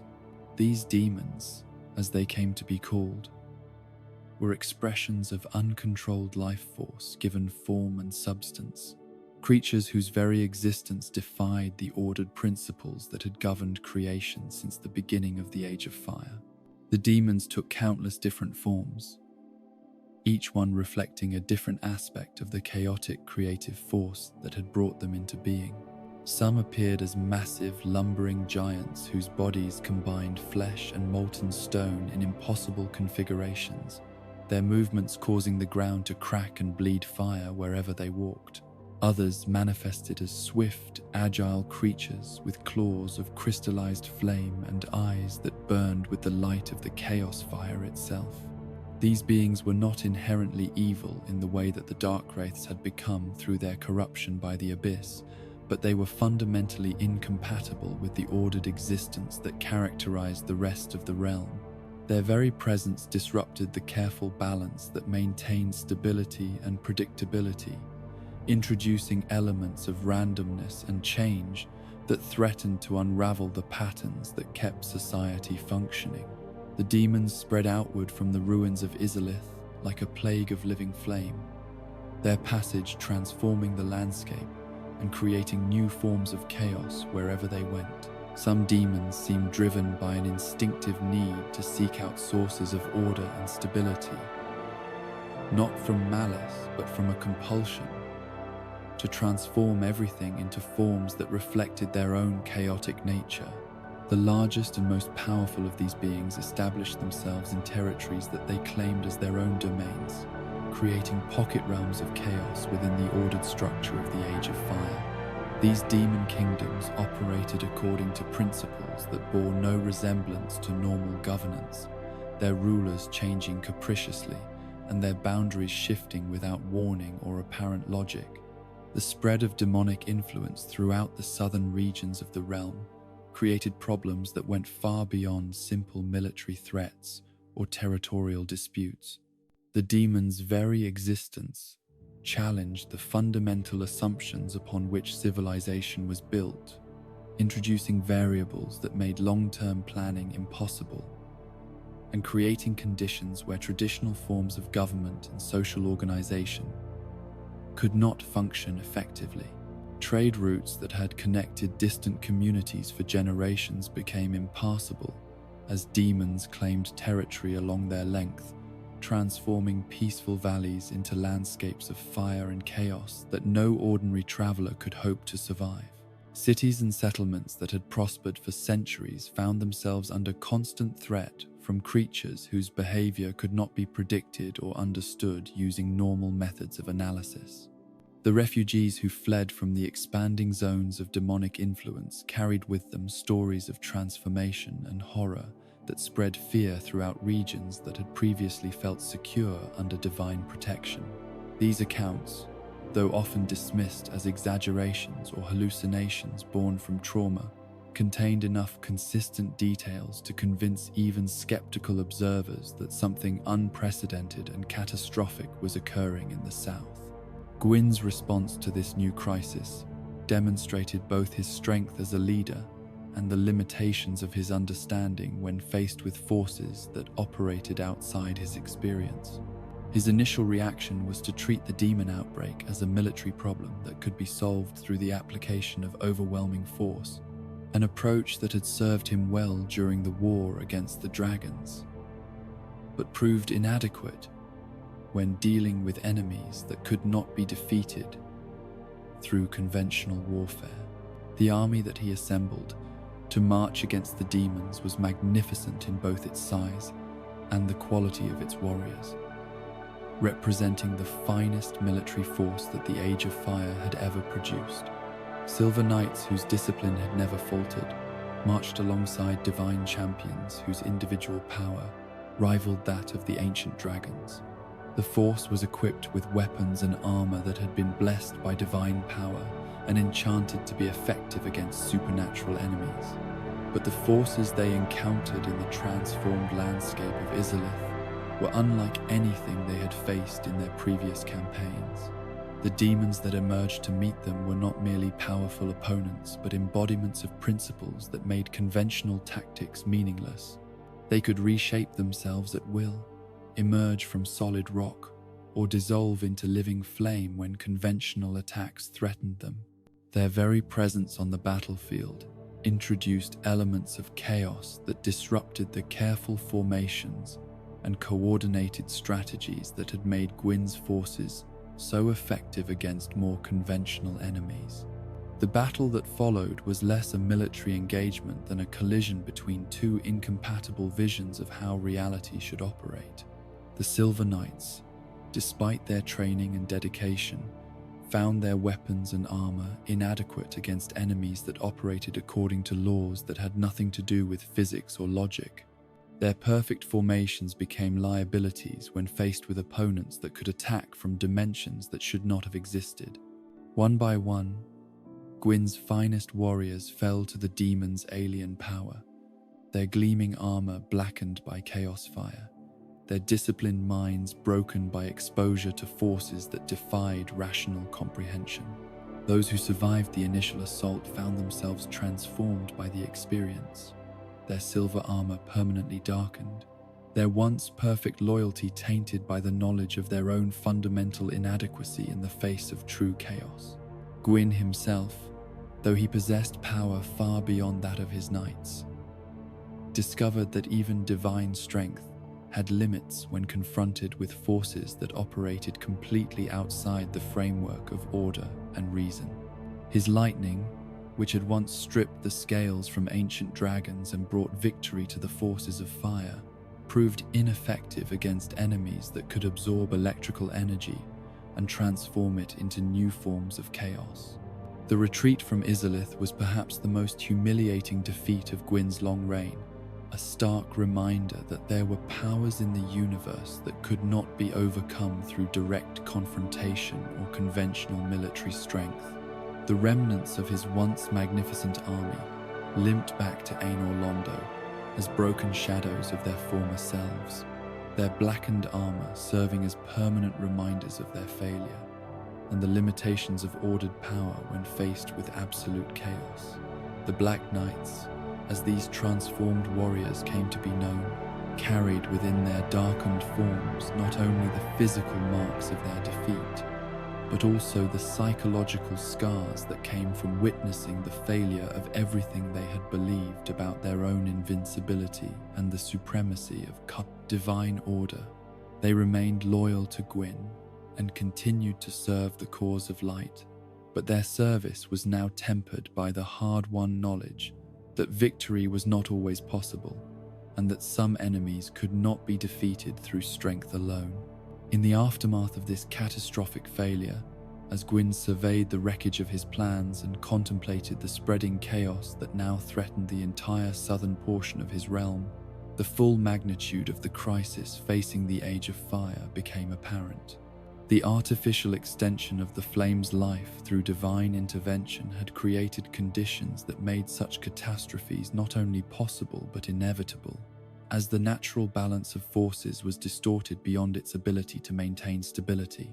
The Witch of Izalith's attempt to solve the problem of the fading flame had instead created a new and potentially more dangerous threat, one that could not be contained through military action or diplomatic negotiation. The chaos flame continued to burn in the ruins of her domain, generating new demons and spreading its influence to regions that had never before experienced such disruption.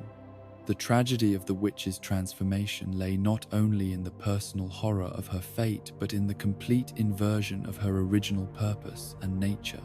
She who had sought to preserve and nurture the light had become an agent of its destruction. Her love for her world transformed into a force that threatened to consume everything she had tried to protect. The mother who had raised daughters dedicated to healing and creation had become a source of beings whose very existence brought suffering and chaos to the world. The lesson that this catastrophe taught about the dangers of desperate action taken without full understanding of the consequences would echo through all the crises that followed, serving as a warning about the limits of even the most well-intentioned efforts to preserve what was destined to change. The Age of Fire's artificial continuation had created pressures and instabilities that would continue to manifest in new and unexpected ways, each crisis more severe than the last, as the fundamental contradictions at the heart of the system became impossible to ignore or contain. The demons that continued to emerge from the ruins of Izalith would remain a permanent feature of the world's landscape, their presence serving as a constant reminder of the price paid for attempting to force solutions that violated the natural order of existence. They would influence the development of future civilizations, create new forms of conflict and cooperation, and serve as symbols of the chaos that always threatened to break through the thin veneer of order that kept the world functioning. While the chaos flame continued to burn in the transformed ruins of Izalith, spreading its influence like a cancer through the southern reaches of the realm, another catastrophe was already stirring in the distant township of Oolacile, born not from desperation or noble intention, but from the oldest and most dangerous of human impulses: curiosity. Unchecked by wisdom, Oolacile had always been different from the other settlements that dotted the landscape of the Age of Fire, a place where learning was valued above commerce, where the pursuit of knowledge took precedence over the accumulation of wealth or power. The township itself was a marvel of intellectual architecture, its buildings designed not merely for habitation, but for the facilitation of study and contemplation. Libraries rose like cathedrals, dedicated to the worship of knowledge, their towers filled with scrolls and tomes that preserved the accumulated wisdom of countless generations. Laboratories and workshops buzzed with constant activity as scholars and researchers pushed the boundaries of what was known and understood about the fundamental nature of reality itself. The citizens of Oolacile were, almost without exception, individuals who had dedicated their lives to the expansion of human understanding. They were philosophers and historians, alchemists and astronomers, linguists who could read languages that had been dead for centuries, and mathematicians who could calculate the movements of celestial bodies with precision that rivaled divine knowledge. Their commitment to learning was so complete that they had willingly isolated themselves from many of the comforts and conveniences that other communities took for granted, choosing instead to live simply so that their resources and attention could be focused entirely on their intellectual pursuits. This dedication to knowledge had made Oolacile a center of magical learning that attracted students and researchers from across the entire realm. The techniques developed in its laboratories had advanced the arts of sorcery to levels that would have seemed impossible during the early days of the Age of Fire, while the historical research conducted in its archives had uncovered truths about the world's past that had been forgotten even by the gods themselves. Princess Dusk, the gentle ruler of this scholarly paradise, embodied the best qualities of her people's intellectual tradition, while also possessing a compassionate nature that ensured their pursuits never became divorced from human values. She was herself a talented sorceress whose mastery of ancient magical techniques was matched by her understanding of the ethical responsibilities that came with such power. Under her wise guidance, Oolacile had become not just a center of learning, but a beacon of hope that human wisdom could grow and flourish even in a world increasingly dominated by supernatural forces beyond mortal comprehension. The princess had spent her youth studying in the great libraries of her township, absorbing knowledge that spanned the entire history of the Age of Fire and extended back into the mysterious periods that had preceded it. Her education had been comprehensive and profound, covering not only the practical aspects of magic and governance, but also the philosophical questions that underlay all attempts to understand existence itself. She possessed the rare combination of intellectual brilliance and emotional wisdom that made her both an effective ruler and a beloved figure among her people. The magical traditions that flourished in Oolacile under Dusk's patronage were characterized by their emphasis on precision and subtlety rather than raw power. Where other schools of sorcery focused on producing dramatic effects that could be used in combat or conquest, the researchers of Oolacile developed techniques that could reveal hidden truths, communicate across vast distances, and manipulate the fundamental forces of reality with delicate touch that left no trace of their intervention. These advanced magical techniques allowed the scholars of Oolacile to peer into mysteries that had been hidden from mortal sight since the beginning of time itself. They developed methods for scrying into distant locations and past events, for communicating with beings whose existence operated on scales far beyond normal human comprehension, and for manipulating time and space in ways that seemed to approach the miraculous powers that the gods themselves wielded. It was this very mastery of advanced magical techniques that would ultimately prove to be Oolacile's undoing, for their abilities gave them access to knowledge and possibilities that they were not wise enough to handle responsibly. The same intellectual curiosity that had made their township a center of learning and progress also made them vulnerable to temptations that a less knowledgeable people might never have encountered. The primordial serpent Kathi, whose influence had already contributed to the corruption of New Londo and the fall of the Four Kings, recognized in Oolacile's scholars the perfect instruments for his next great manipulation of events. Where he had approached the kings with promises of power and liberation, he came to the researchers of Oolacile with something even more irresistible: the promise of ultimate knowledge, access to secrets that had been hidden since the very foundation of existence. Kathi's approach to the scholars was subtle and patient, as befitted beings whose primary motivation was intellectual rather than political or personal. He did not present himself as an enemy of the established order or as a revolutionary seeking to overthrow divine rule. Instead, he came as a fellow seeker of truth, a being whose ancient existence had granted him perspectives and insights that mortal researchers could never achieve through their own efforts alone. The questions that the serpent posed to Oolacile's greatest minds were not challenges or accusations, but genuine intellectual puzzles that seemed to offer the possibility of advancing human understanding beyond its current limitations. What was the true nature of the dark soul that resided within every human being? How had the transition from the Age of Ancients to the Age of Fire actually occurred?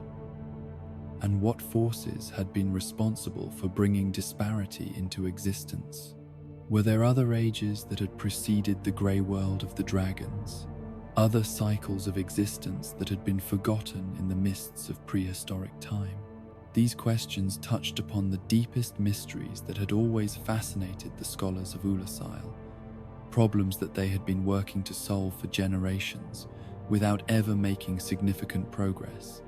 The serpent's knowledge seemed to offer the possibility of breakthrough insights that could revolutionize their understanding of existence itself, advancing human wisdom to levels that might eventually rival even divine knowledge.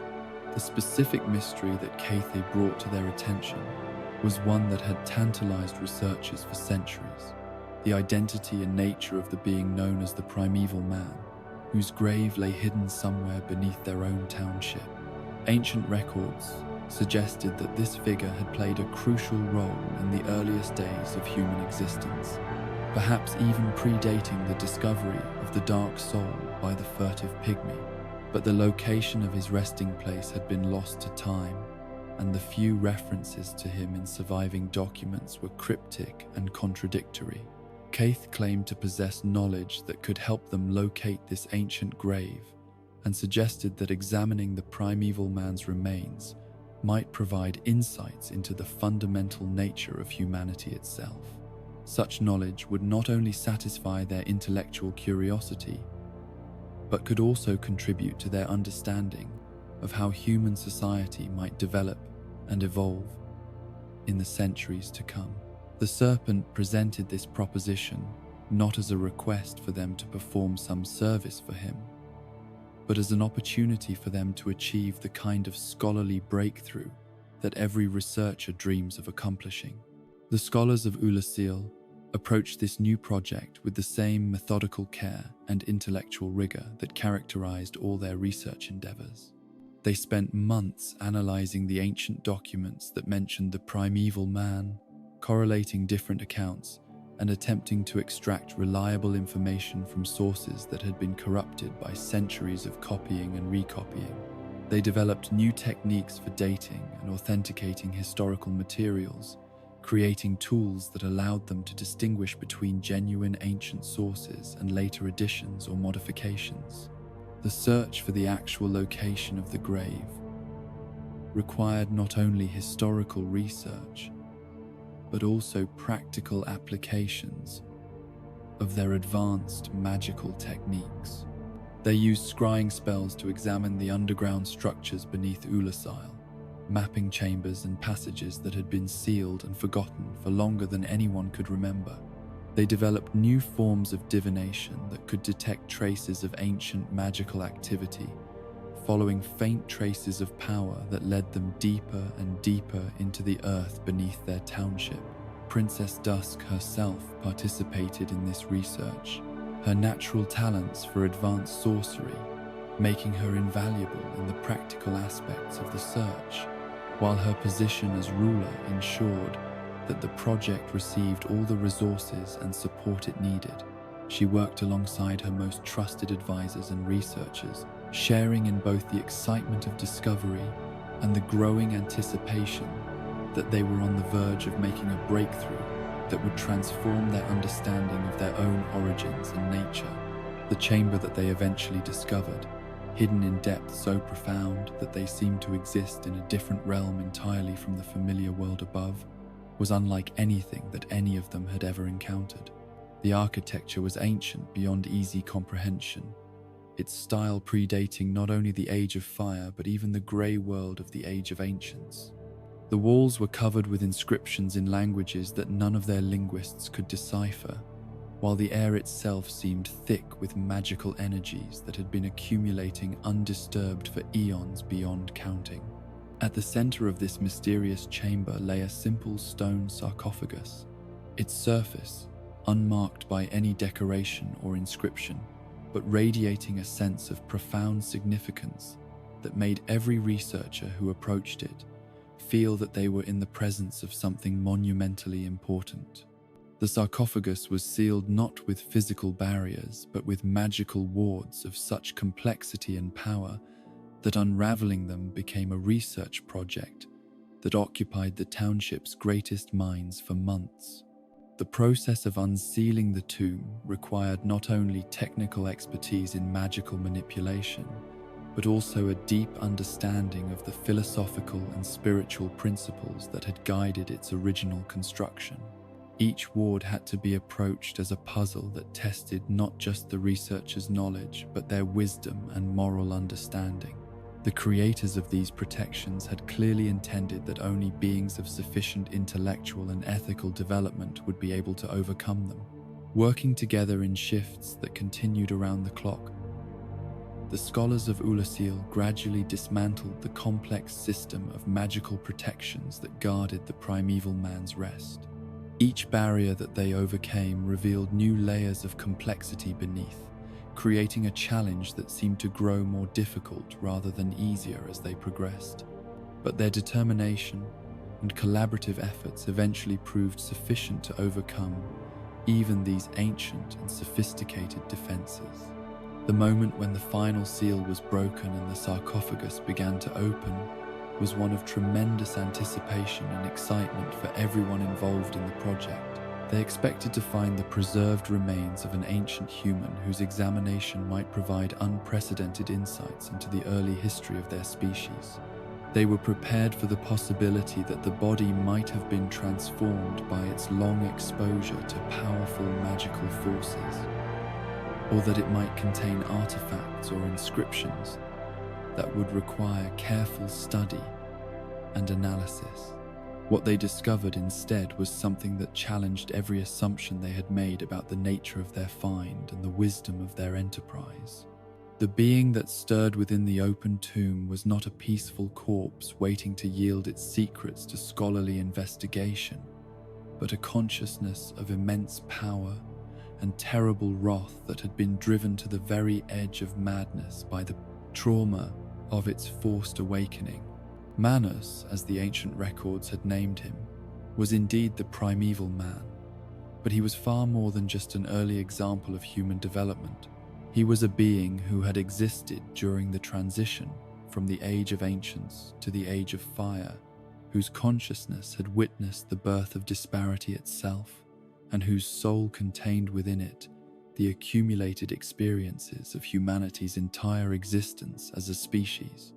The fragment of the dark soul that resided within him was not just the normal portion that every human carried, but a concentration of dark power that approached the intensity of the original soul that the furtive pygmy had discovered in the first flame's light.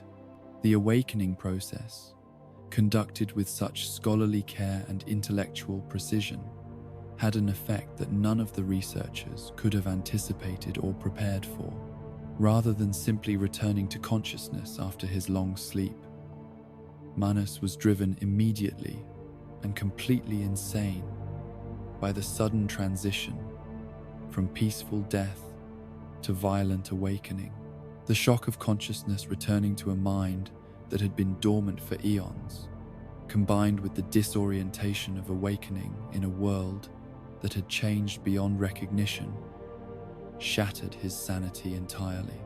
The dark soul fragment within him, freed from the constraints of peaceful slumber and amplified by his madness and rage, exploded outward with a force that transformed him into something monstrous and unprecedented. His body swelled and distorted, becoming a grotesque fusion of human and shadow that defied every natural law that governed physical existence. His consciousness, no longer constrained by sanity or reason, became a source of pure, malevolent will that sought to impose its own chaotic vision upon reality itself. The power that flowed from the maddened Manus was unlike anything that the world had ever experienced, not even during the catastrophes that had accompanied the Chaos Flame's birth or the corruption of New Londo. This was darkness given form and malicious intent, a negation of light so complete and aggressive that it seemed to devour illumination itself rather than simply displacing it. The force that emanated from his transformed body was not merely destructive, but actively hostile to the very concept of order and meaning. The abyss that began to spread outward from Manus's awakening was not simply an absence of light or an area of spiritual darkness, but an active presence that corrupted and twisted everything it encountered. It was not satisfied with destroying what existed, but sought to replace it with new forms that embodied its own principles of chaos and meaninglessness. The abyss transformed not just the physical environment, but the very concepts of space and time, creating regions where normal causality broke down and where the fundamental laws that governed existence no longer applied. Oolacile, that center of learning and wisdom that had prided itself on its rational approach to understanding the world, became the first victim of this unprecedented horror. The township's inhabitants, those dedicated scholars and researchers who had devoted their lives to the pursuit of knowledge, found themselves transformed by the abyss's influence in ways that turned their greatest strengths into sources of torment and madness. The transformation began with subtle changes in behavior and perception that could initially be dismissed as the effects of stress or exhaustion from the intense research project they had been conducting. Scholars who had always been models of intellectual precision began to make errors in their calculations and observations. Researchers who had built their reputations on careful methodology started to draw conclusions that were not supported by their evidence. The calm, rational discourse that had always characterized academic discussion in Oolacile gave way to heated arguments and irrational disputes. As the abyss's influence grew stronger, and its effects became more pronounced, these mental changes were accompanied by physical transformations that made it impossible to ignore what was happening to the township's population. Bodies that had been healthy and normal began to twist and distort, taking on characteristics that seemed to reflect the inner corruption that was consuming their minds. Some inhabitants developed additional limbs or sensory organs, while others found their human features becoming bestial or completely alien. The scholars' vast accumulation of knowledge, which had been their greatest pride and their most valuable asset, became a source of torment as the abyss corrupted their understanding of what they had learned. Facts became uncertain, theories collapsed into contradiction, and the careful logical structures that had supported their worldview crumbled into meaningless fragments. Those who had spent their lives building edifices of understanding found themselves trapped within mental mazes where every path led to confusion and despair. Princess Dusk, whose gentle nature and magical abilities had made her beloved by her people, found herself helpless to protect them from the corruption that was spreading through her domain. Her advanced sorcery, which had seemed so powerful and sophisticated when used for benevolent purposes, proved inadequate to counter forces that operated according to principles that had nothing to do with normal magical theory. Her attempts to heal or protect her subjects only seemed to accelerate their transformation, as if her very touch carried the contagion of the abyss. The beautiful buildings that had housed Oolacile's great libraries and research facilities began to change as the abyss imposed its own twisted logic upon their architecture. Straight lines became curves that hurt the eye to follow, while symmetrical structures developed impossible angles that seemed to fold back upon themselves. Rooms that had once been familiar and comfortable became labyrinthine spaces where visitors could become lost for days without finding an exit. The books and scrolls that had preserved the township's accumulated knowledge began to change as well, their contents shifting and altering without human intervention. Texts that scholars had studied for years suddenly contained entirely different information, as if the very words on the page were being rewritten by invisible hands. Historical accounts contradicted themselves from paragraph to paragraph, while mathematical proofs dissolved into gibberish that defied comprehension. The spread of the abyss from Oolacile created a new kind of threat that the gods and their servants had never encountered before and were not equipped to handle effectively. Unlike the demons that had emerged from Izalith's transformation, which were at least comprehensible as living creatures operating according to alien but consistent principles, the entities spawned by the abyss defied all attempts at categorization or understanding.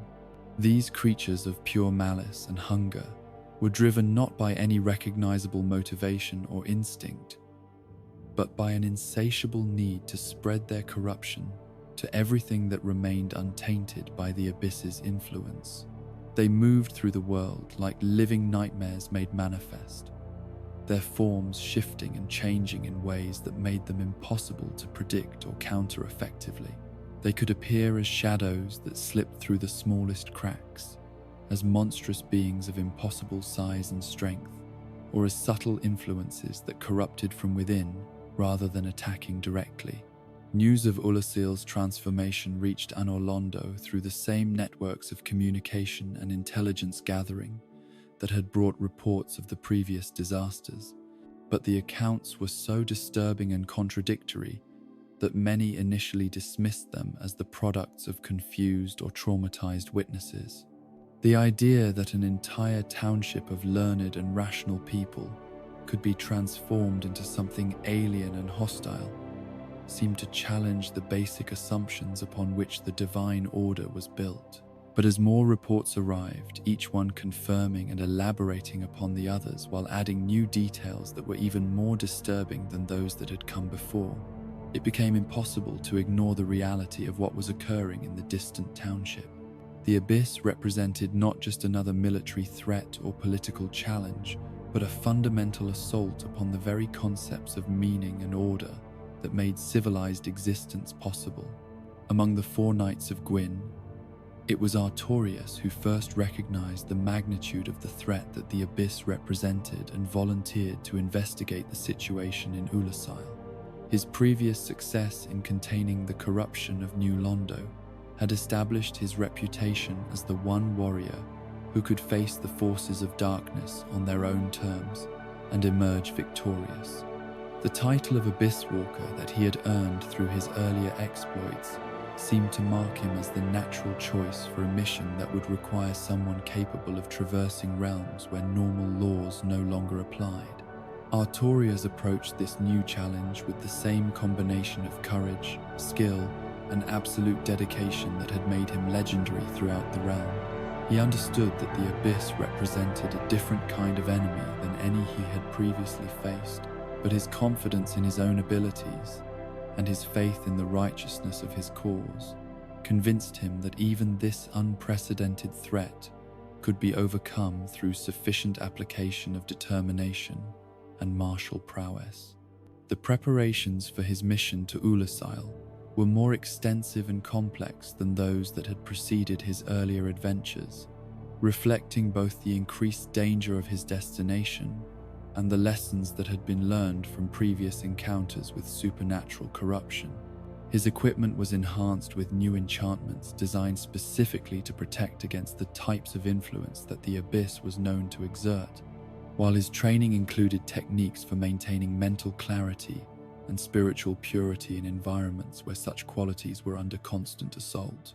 The silver pendant that Gwyn personally bestowed upon Artorius before his departure was more than just a token of royal favor or a symbol of divine protection. It was a genuine magical artifact whose properties had been specifically designed to provide resistance against the corrupting influences of the abyss. a concentrated embodiment of the light that could serve as an anchor point for consciousness threatened with dissolution or transformation. Sif, Artorius' loyal wolf companion, whose devotion had never wavered through all their previous adventures together, would accompany him on this mission, as she had on so many others. Her natural instincts and supernatural abilities made her invaluable in detecting threats that might escape human perception, while her presence provided emotional support that helped maintain Artorius' connection to his own humanity, even in the face of forces that sought to strip away all meaning and identity. The great sword that Artorius carried into this final mission had already been cursed by his previous encounters with dark forces, its blade bearing traces of the corruption he had fought against in New Londo. This taint, rather than weakening the weapon, had actually enhanced its effectiveness against creatures of darkness. But it had also created a connection between Artorius himself and the forces he sought to destroy. Each time he used the sword in battle against dark enemies, that connection grew slightly stronger, creating a vulnerability that he did not fully understand. As Artorius set out from Anor Londo toward the distant township of Oolacile, he carried with him not only the hopes and prayers of all who remained loyal to the light, but also the weight of responsibility for preserving the delicate balance that kept the Age of Fire from collapsing entirely. His mission was more than just a rescue operation or a military campaign. It was a test of whether the forces of order and meaning could maintain their supremacy over chaos and corruption when faced with threats that challenged the very foundations of existence. The journey to Oolacile took him through lands that had been subtly altered by the growing influence of the Abyss, regions where the normal patterns of day and night had become uncertain, and where travelers reported experiencing disorientation and confusion even in familiar territories. The closer he came to his destination, the more apparent it became that he was entering a realm where the usual rules and expectations that governed reality were no longer reliable guides for understanding or action. The sight that greeted Artorius when he finally reached the outskirts of what had once been Oolacile was unlike anything he had encountered in all his years of service to the light. The township that had been renowned for its beautiful architecture and scholarly achievements had been transformed into a nightmare landscape where buildings twisted impossibly through dimensions that should not have existed. The very air seemed thick with malevolent presence, while sounds echoed from directions that made no geometric sense. Standing at the threshold of this corrupted realm, with Sif by his side and his cursed sword in hand, Artorius faced the greatest challenge of his legendary career. He was about to enter a domain where his greatest virtues might become weaknesses, where his absolute dedication to protecting the innocent could be turned against him by enemies that understood the nature of heroism better than heroes understood the nature of corruption. The legend that would grow around his name was about to begin its final tragic chapter. The descent into the corrupted heart of Oolacile marked the beginning of Artorius' transformation from legend into tragedy, though neither he nor any who might have observed his noble passage through those twisted streets could have foreseen the terrible conclusion that awaited at the end of his heroic path. The township that greeted him was a mockery of everything that scholarship and civilization represented. Its once proud libraries and research halls transformed into impossible geometries that challenged the very concepts of space and rational design. The buildings that had once housed the accumulated wisdom of generations now loomed like monuments to madness, their walls breathing with a life that architecture was never meant to possess. Windows opened onto voids that seemed to extend beyond the normal boundaries of the world, while doorways led to chambers that existed in multiple dimensions simultaneously. The streets themselves had become fluid concepts rather than fixed pathways, their courses shifting subtly as Artorius walked through them, ensuring that no route could be retraced, and no destination could be reached through conventional navigation. Sif moved beside her master with the heightened alertness of a creature whose instincts screamed warnings about every shadow and every sound that echoed through the transformed landscape. Her wolf senses, far more acute than any human perception, detected layers of wrongness that extended beyond the merely visual or audible into realms of experience that had no names in any language. The very scents that filled the air were alien and disturbing, carrying messages of corruption and transformation that spoke to primordial fears buried deep in the consciousness of all living things. The inhabitants of Oolacile that Artorius encountered during his passage through the township's outer districts were no longer recognizable as the scholars and researchers they had once been, their forms twisted by the abyss into shapes that combined human characteristics with elements drawn from nightmares and impossible dreams. Some had grown additional limbs that moved according to their own will rather than conscious direction, while others had developed sensory organs that perceived dimensions of reality that mortal minds were never meant to experience. These transformed beings did not attack Artorius with the straightforward hostility that he had learned to expect from enemies, but rather approached him with a mixture of curiosity and desperate pleading that was far more unsettling than simple aggression would have been. They reached toward him with hands that had too many fingers or too few, their voices speaking words in languages that hurt to hear, their eyes reflecting an intelligence that had been fundamentally altered, but not entirely extinguished by their transformation. The great sword that Artorius carried responded to the presence of so much concentrated corruption by blazing with an inner light that seemed to push back the encroaching shadows. But even this divine radiance appeared strangely muted in the oppressive atmosphere that pervaded the transformed township. The blade's curse, acquired during his previous battles against dark forces, resonated with the abyss energy that saturated everything in Oolacile, creating harmonics that vibrated through his arms and into his very bones. With each step, he took deeper into the corrupted realm. As he progressed through the township's twisted streets, following paths that seemed to lead toward the center of the corruption, despite the impossibility of maintaining any consistent sense of direction, Artorius began to experience subtle changes in his own perception and awareness.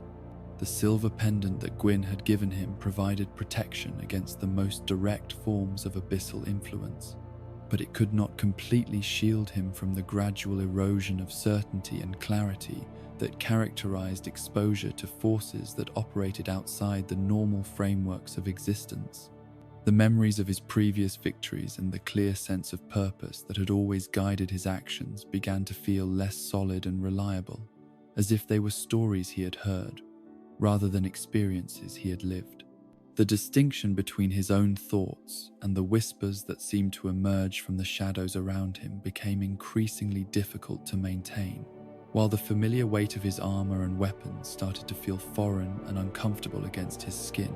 Sif's presence served as an anchor to his essential identity during these moments of confusion and doubt, her loyalty and devotion, providing a constant reminder of who he was and what he had come to accomplish. When the twisted architecture of Oolacile threatened to overwhelm his sense of direction, her natural navigation abilities helped guide him toward their destination. When the voices that spoke from empty air sought to fill his mind with doubt and despair, her steady breathing and warm presence reminded him of the bonds of love and friendship that connected him to the world of light and meaning. The deeper chambers of Oolacile, where the most advanced research had been conducted and where Princess Dusk had been taken by the forces that served Manus, existed in a state of reality so fundamentally altered that normal concepts of architecture and geography had lost all meaning. Rooms opened into vast spaces that should not have been able to fit within the township's boundaries, while corridors stretched for distances that would have taken them far beyond Oolacile's borders if measured by any conventional understanding of space and measurement. Here, in these innermost sanctums of corruption, Artorius encountered creatures that were no longer recognizable as having any connection to the human scholars who had once inhabited this place of learning. The abyss had transformed them into beings of pure malevolence and hunger, entities that existed solely to spread the corruption that had consumed them to every corner of reality that remained untainted by their influence. These creatures attacked not with weapons or conventional forms of violence, but with assaults upon the very concepts of identity and meaning that made coherent existence possible. Their touch could drain away memories and emotions, leaving behind empty shells that retained the appearance of life, but lacked any internal spark of consciousness or will. Their whispers could plant seeds of doubt and despair that would grow like cancers within the mind, eventually consuming every positive thought or hopeful aspiration. The battles that Artorius fought against these entities were unlike any combat he had ever experienced, requiring not just physical courage and martial skill, but constant vigilance against the erosion of his own sense of self and purpose. Each victory came at the cost of some small portion of his essential identity, while each wound he received seemed to carry with it traces of the corruption that sought to transform him into something alien and hostile to everything he had once stood for. The ring that allowed him to traverse the abyss without being immediately destroyed by its influence also served as a conduit through which its corrupting power could gradually seep into his consciousness, creating a connection that grew stronger with each step he took deeper into the realm of darkness. The protection it provided was real and necessary for his survival, but it came at a price that he was only beginning to understand as the mission progressed and the cumulative effects of abyssal exposure began to manifest in subtle changes to his thoughts and perceptions. Princess Dusk, when Artorius finally discovered her prison in the deepest chambers of the corrupted complex, was herself trapped in a state between transformation and resistance that reflected the terrible power of the forces that held her captive. The abyss had begun the process of changing her, but her own magical abilities and strength of will had allowed her to resist complete corruption at the cost of immense suffering and constant struggle against influences that sought to overwhelm her consciousness. The chamber where she was held was a nexus of abyssal power, a point where the corruption that had consumed Oolacile was concentrated and focused with an intensity that made the air itself seem solid and oppressive. The walls breathed with malevolent life, while the floor rippled like liquid despite retaining its solid properties. Strange geometries twisted through the space, creating optical illusions that hurt to observe and spatial relationships that defied rational comprehension. Artorius' attempt to rescue the princess from this nightmare realm required him to pass through barriers of pure, abyssal energy that tested every aspect of his being, from his physical endurance to his spiritual resilience. Each step toward her prison forced him to confront visions and temptations designed to break his will and turn him away from his noble purpose, while the very act of breathing in the corrupted atmosphere gradually introduced more of the abyss's influence into his system. The princess herself, though grateful for his presence and his obvious intention to rescue her, recognized with the clarity that came from her own prolonged exposure to the abyss's power that Artorius was already beginning to show signs of the corruption that had claimed so many others. His movements were becoming less controlled and more violent, his responses to her attempts at communication growing increasingly erratic and unpredictable. The noble knight who had entered Oolacile to save her was being transformed by the very environment he sought to overcome. The journey toward the deepest chambers where Manus himself waited became a race against time and corruption, as Artorius struggled to complete his mission before the abyss could claim him entirely. Each battle he fought against the creatures that guarded the path to the father of the abyss weakened his resistance to the dark influence that surrounded him, while each use of his cursed sword strengthened the connection between his soul and the forces he was trying to destroy. Sif remained by his side throughout this descent into madness and horror, her loyalty unwavering even as she began to perceive the changes that were occurring within her beloved master. Her wolf instincts recognized the growing presence of something alien and dangerous within the man she had served for so many years. But her devotion was so complete that she continued to follow and protect him, even as he gradually became a threat to himself and to the very cause he had come to serve. The chamber where Manus held court over his realm of corruption was a space so fundamentally wrong that it seemed to exist in opposition to the very concept of ordered reality. Here, the Father of the Abyss had established his throne at the center of a vortex of dark energy that reached out like grasping tentacles to corrupt everything it touched. The walls were covered with growths that pulsed with their own malevolent life, while the ceiling opened onto voids that seemed to extend into dimensions where normal matter and energy could not exist.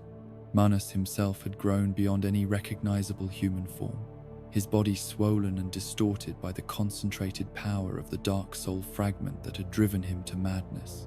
His consciousness, shattered by the trauma of his forced awakening, existed as pure rage and hunger given form, a malevolent will that sought to impose its own vision of chaos and meaninglessness upon all of reality. His very presence in the physical world created distortions that made normal perception and thought increasingly difficult to maintain. The confrontation between Artorius and Manus was more than just a battle between two powerful beings. It was a collision between different concepts of what existence should mean. Artorius represented the ideals of order, meaning, and purpose that had characterized the Age of Fire, while Manus embodied the raw chaos and destructive hunger that the Abyss sought to impose upon the world.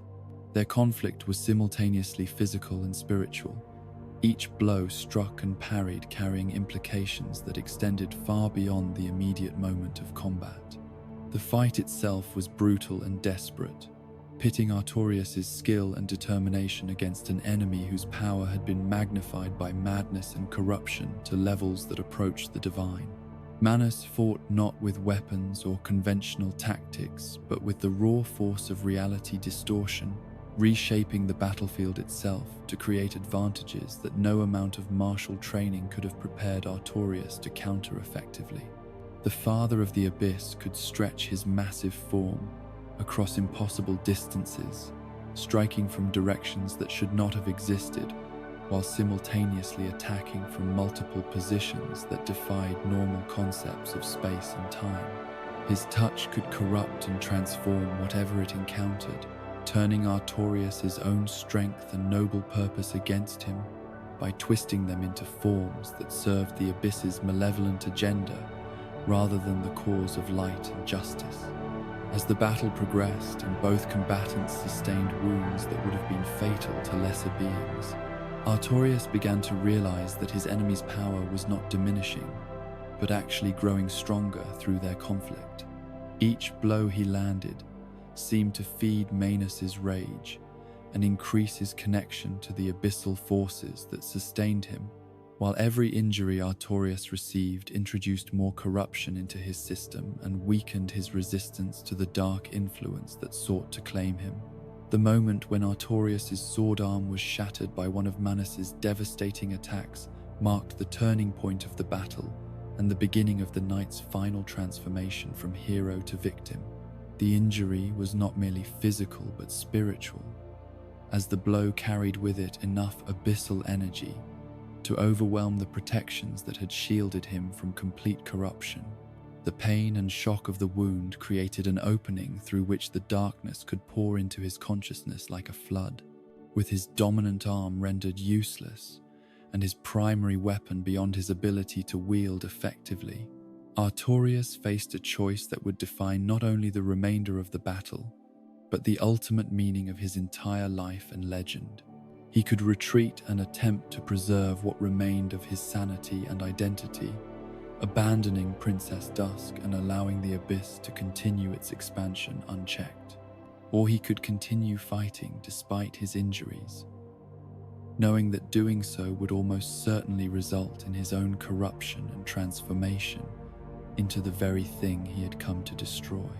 The decision he made in that moment of crisis reflected the essential nobility of his character and the absolute nature of his dedication to protecting the innocent.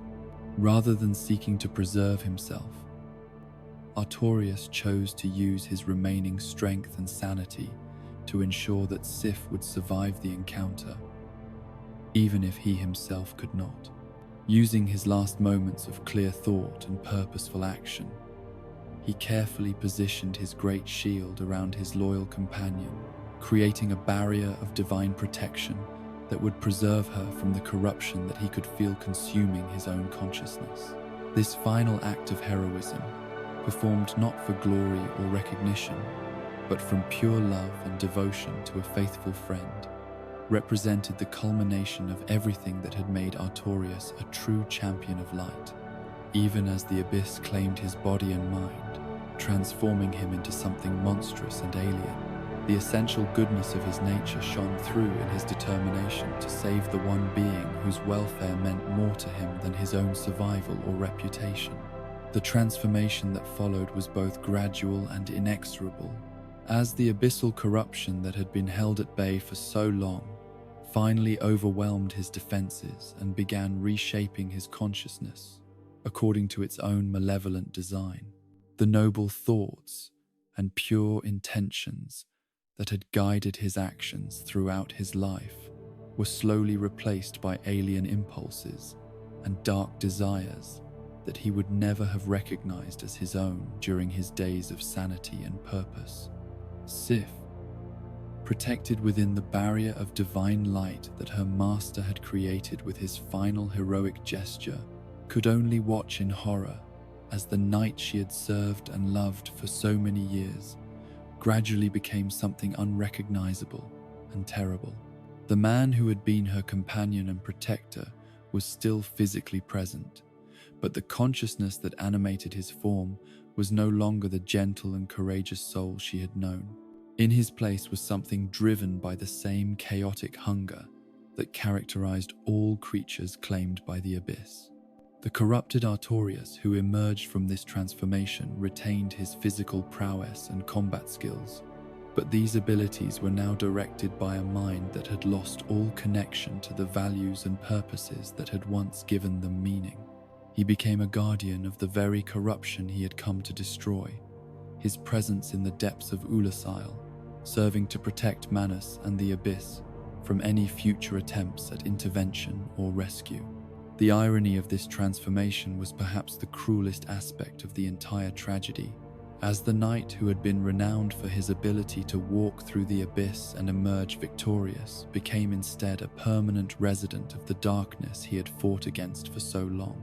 His legendary status as the Abysswalker was perverted into a new and terrible truth, as he would indeed walk through the abyss for eternity, but not as a champion of light bringing salvation to the corrupted. Princess Dusk remained trapped in her prison, her rescue now impossible, as long as the corrupted Artorius stood guard over the realm that had claimed them both. The mission that had begun with such hope and determination had ended in complete failure, with the very agent of salvation transformed into an obstacle to any future attempts at liberation. The abyss had not merely defeated its greatest enemy, but had converted him into one of its most effective servants. Sif's survival within her protective barrier became both blessing and curse, as she was forced to witness the complete corruption of her beloved master while being powerless to help him or to escape from the nightmare realm that Oolacile had become. Her loyalty and devotion, which had been sources of strength during their years of heroic partnership, became sources of torment as she struggled to reconcile the monster that Artorius had become with the noble knight she remembered. The passage of time in the corrupted depths of Oolacile followed patterns that had nothing to do with normal chronology, creating a kind of eternal present where past and future lost their meaning. Sif waited within her divine protection, neither aging nor dying, but also never finding release from her vigil, while the corrupted Artorius prowled the chambers around her like a caged beast whose nature had been fundamentally altered by forces beyond comprehension or resistance. The legend that began to grow in the outside world during this period of waiting and suffering was built upon incomplete information and necessary hope rather than factual accuracy. Those who had known of Artorius' mission to Oolacile chose to believe that he had succeeded in his noble purpose, that he had defeated Manus and rescued Princess Dusk, that his reputation as the Abysswalker had been confirmed through yet another impossible victory against the forces of darkness. These stories spread throughout the realm like wildfire, carried by those who desperately needed to believe that the champions of light could still triumph over the growing threats that surrounded them on all sides. The truth of what had actually occurred in the depths of Oolacile was too terrible and demoralizing to be shared widely, too challenging to the fundamental assumptions upon which hope and courage depended to be acknowledged openly. The songs and stories that celebrated Artorius' supposed victory served important functions in maintaining morale and preserving faith in the ultimate triumph of good over evil, but they also created a burden of false expectations that would eventually have to be confronted by those who followed in his footsteps.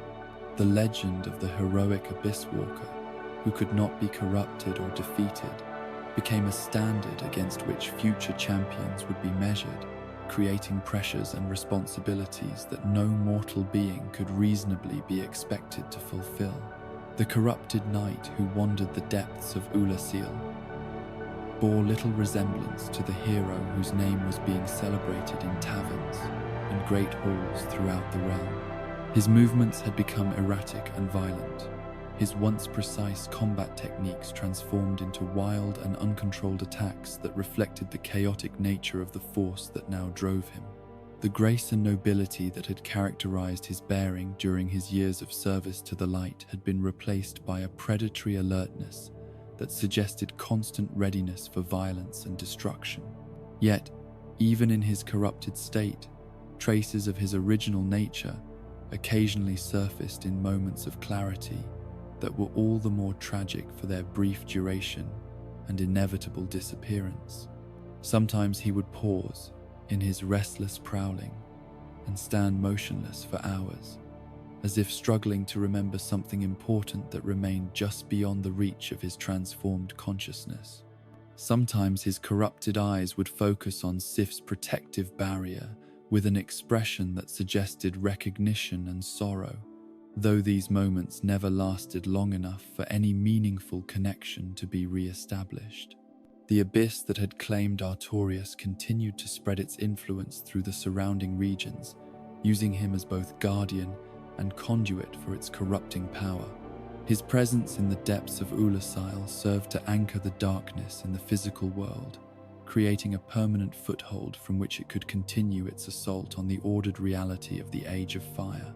The corruption that flowed through him affected not just his own consciousness, but the very structure of space and time in the areas where he roamed. The failure of the mission to Oolacile marked a turning point in the Age of Fire's long struggle against the forces of chaos and corruption, demonstrating that even the greatest champions of light were not immune to the influences they fought against. The transformation of Artorius from hero to guardian of darkness sent ripples of fear and uncertainty throughout the Divine Order, raising questions about the fundamental nature of good and evil that had never before needed to be asked. The tragedy that had befallen the greatest of knights served as a warning about the dangers of hubris and the limits of individual heroism when faced with forces that operated on cosmic scales. It suggested that the problems threatening the Age of Fire might be too fundamental and widespread to be solved through the actions of exceptional individuals, no matter how skilled or dedicated they might be. In the depths of Oolacile, where time moved according to patterns that had nothing to do with normal causality, the corrupted Artorius continued his eternal vigil over the realm of darkness that had claimed him.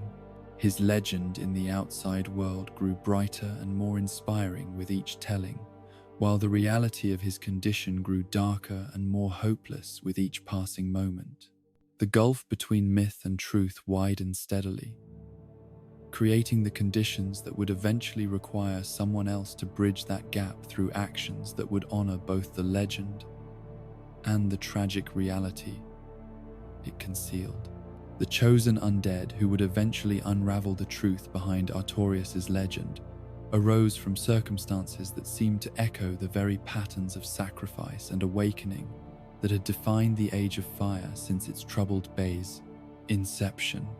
In the northern undead asylum, that fortress of forgotten souls built upon a remote island where the sight of the cursed would not trouble those still blessed with mortality, countless hollow beings wandered through endless days without purpose or hope, their humanity slowly draining away like water through a broken vessel.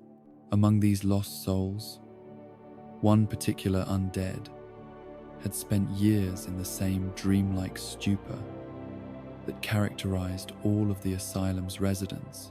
Consciousness faded to the barest flicker, while time passed in meaningless succession. The cell that contained this forgotten being was indistinguishable from hundreds of others scattered throughout the fortress, its occupant neither more nor less significant than any other victim of the curse that marked those chosen to serve as potential fuel for the dying flame.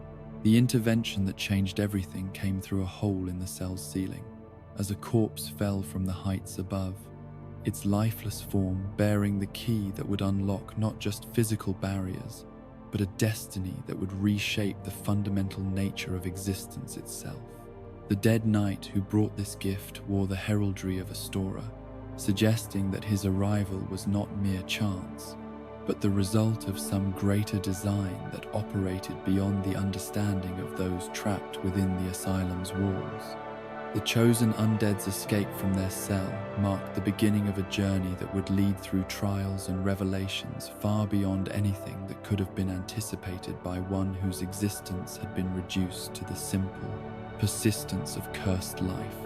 The awakening that began with the acquisition of the key gradually expanded into something resembling true consciousness, as purpose stirred within a mind that had known only the grey twilight of hollow existence.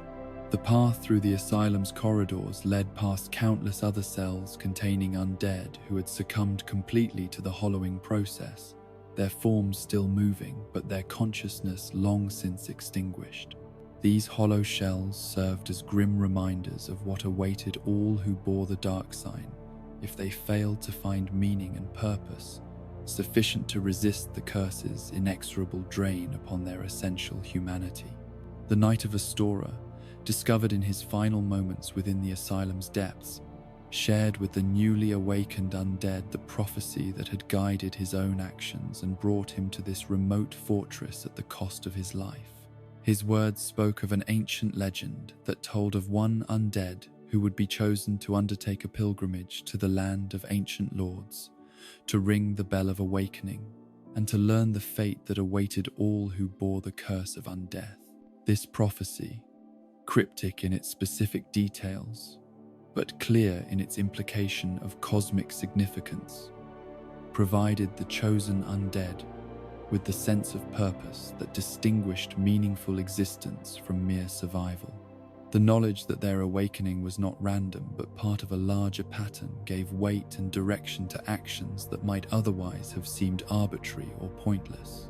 The escape from the asylum, facilitated by the Great Raven whose origins and motivations remained mysterious, but whose service proved essential, carried the chosen undead across waters and lands toward the realm of Lordran, where the ancient powers still held sway despite the growing signs of decay and instability that marked the Age of Fire's decline.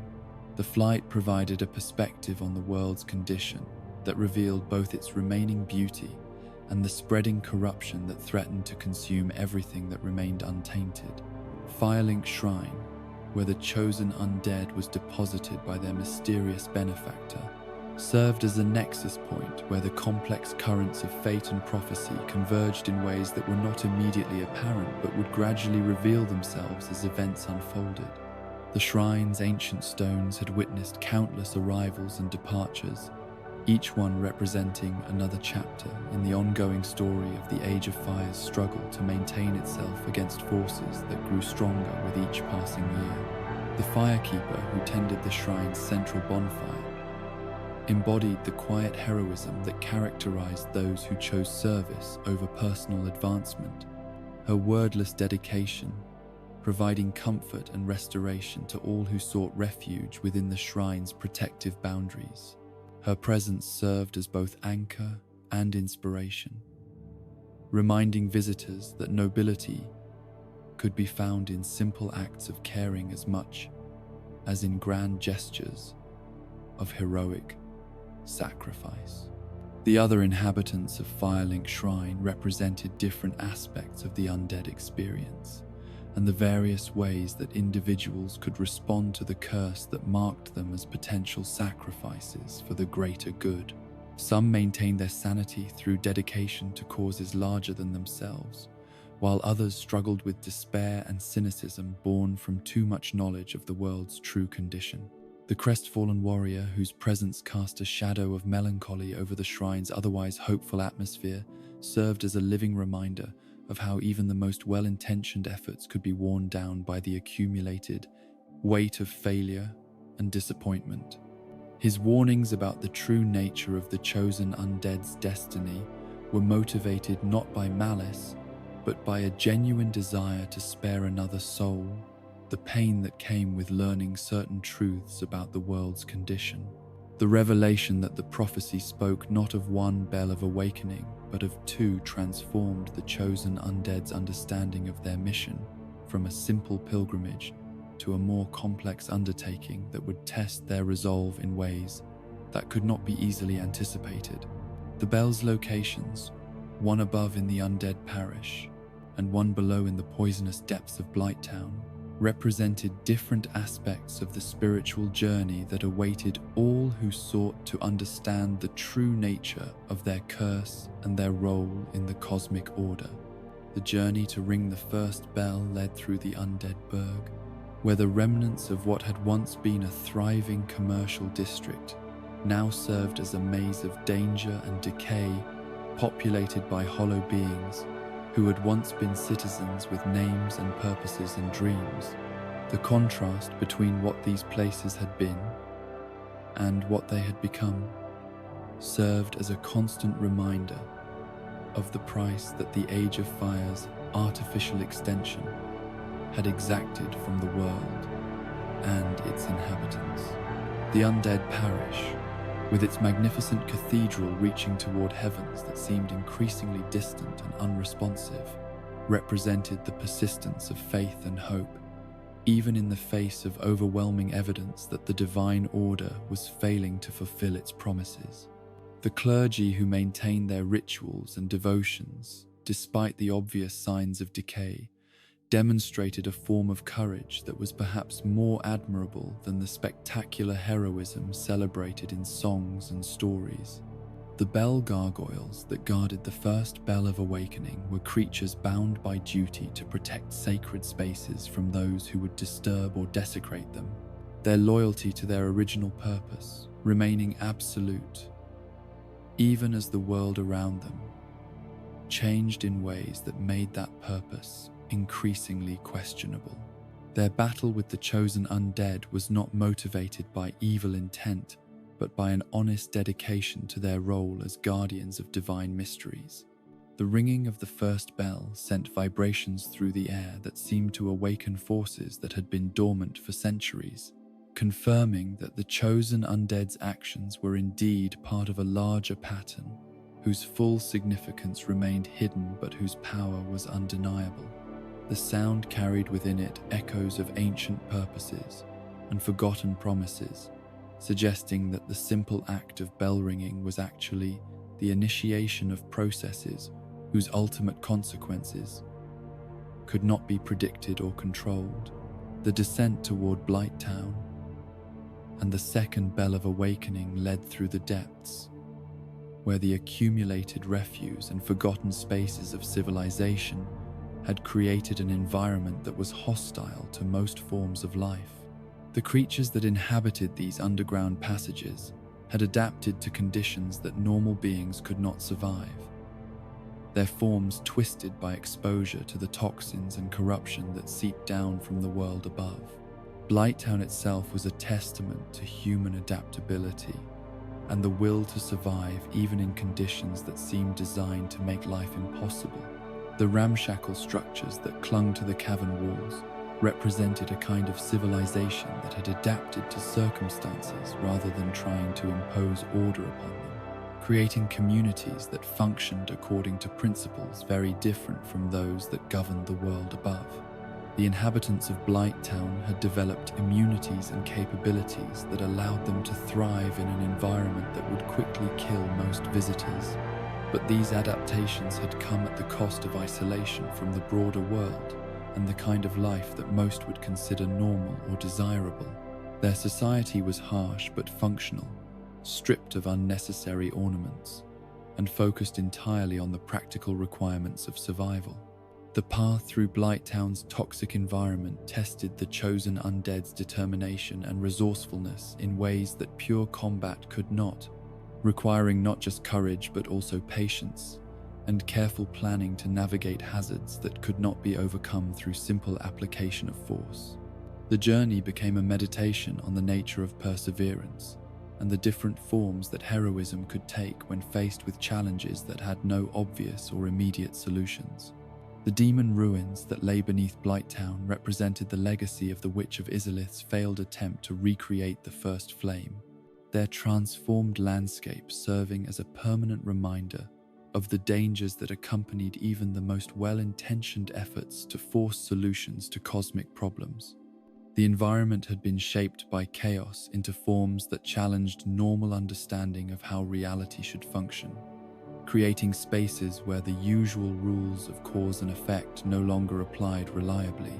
Quelag, the spider demon who guarded the second bell of awakening, embodied the tragedy of the witch's daughters, noble beings whose dedication to their mother and their sacred duties had resulted in their transformation into creatures that were beautiful and terrible in equal measure. Her presence at the bell was not the result of any conscious choice, but the consequence of instincts and compulsions that had been created by forces beyond her control or understanding. The battle with Quelag was perhaps more tragic than heroic, pitting the chosen undead against a being who was not evil by nature, but had been shaped by circumstances into a form that made peaceful resolution impossible. Her defeat was necessary for the completion of the chosen undead's mission, but it came at the cost of ending a life that had already been marked by suffering and loss beyond easy comprehension. The ringing of the second bell of awakening completed the first phase of the prophecy and opened pathways that had been sealed since the early days of the current age, confirming that the chosen undead's actions were indeed following the pattern that had been foretold by those with the wisdom to perceive the deeper currents of fate and destiny. The combined resonance of both bells created harmonics that reached into dimensions beyond normal perception, awakening forces that had been waiting for this precise moment to begin their own roles in the unfolding drama. The opening of Sen's fortress marked the beginning of a new phase in the chosen undead's journey, one that would test not only their combat skills and determination, but also their understanding of the complex moral and spiritual questions that surrounded their ultimate destiny. The fortress served as a proving ground, where those who claimed to be chosen would demonstrate whether they possessed the qualities necessary to face the challenges that lay ahead. The trials within Sen's fortress were designed to eliminate all but the most capable and dedicated individuals, creating a filtering process that ensured only those with the strength and wisdom to bear the full weight of cosmic responsibility would be permitted to continue. The traps and guardians that filled the fortress represented different aspects of the testing that awaited all who sought to play significant roles in the world's fate. The successful navigation of Sen's fortress opened the way to Anor Londo, that city of gods which remained magnificent, despite the subtle signs of decay that careful observers could detect in its silver spires and golden halls. The chosen undead's arrival in this divine realm marked their acceptance into the highest circles of power and influence, but it also marked the beginning of their education in the true nature of the forces that shaped the world's destiny. The revelations that awaited in Anor Londo would gradually strip away the comfortable assumptions that had guided the chosen undead's actions up to this point, replacing them with knowledge that was more accurate but also far more troubling. The discovery that the gods themselves were not omnipotent or infallible, that their rule was maintained through deception and manipulation as much as through legitimate authority, forced a fundamental re-evaluation of everything that had previously seemed certain and reliable. Princess Guinevere, whose radiant presence seemed to embody all that was beautiful and benevolent about divine rule, was revealed to be an illusion maintained by Gwendolyn's masterful manipulation of perception and reality. This discovery served as an introduction to the complex web of necessary deceptions that held the Age of Fire together, suggesting that truth and beneficial outcomes were not always compatible with each other. The quest to gather the Lord's souls that would grant access to the kiln of the first flame led the chosen undead through encounters with beings whose stories illustrated different aspects of the tragedy that had befallen the Age of Fire during its long struggle to maintain itself against natural cycles of change and decay. Each Lord's soul represented a different response to the challenges that faced those who wielded ultimate power, and each carried within it lessons about the nature of responsibility and the consequences of different approaches to leadership. Seath the Scaleless, encountered in his crystalline archives, embodied the corruption that could result from the pursuit of knowledge divorced from wisdom and ethical consideration. His obsession with achieving the immortality that had been denied him by birth had led him to experiments that violated every principle of decency and respect for the dignity of conscious beings, transforming him from ally to monster despite his initial noble intentions.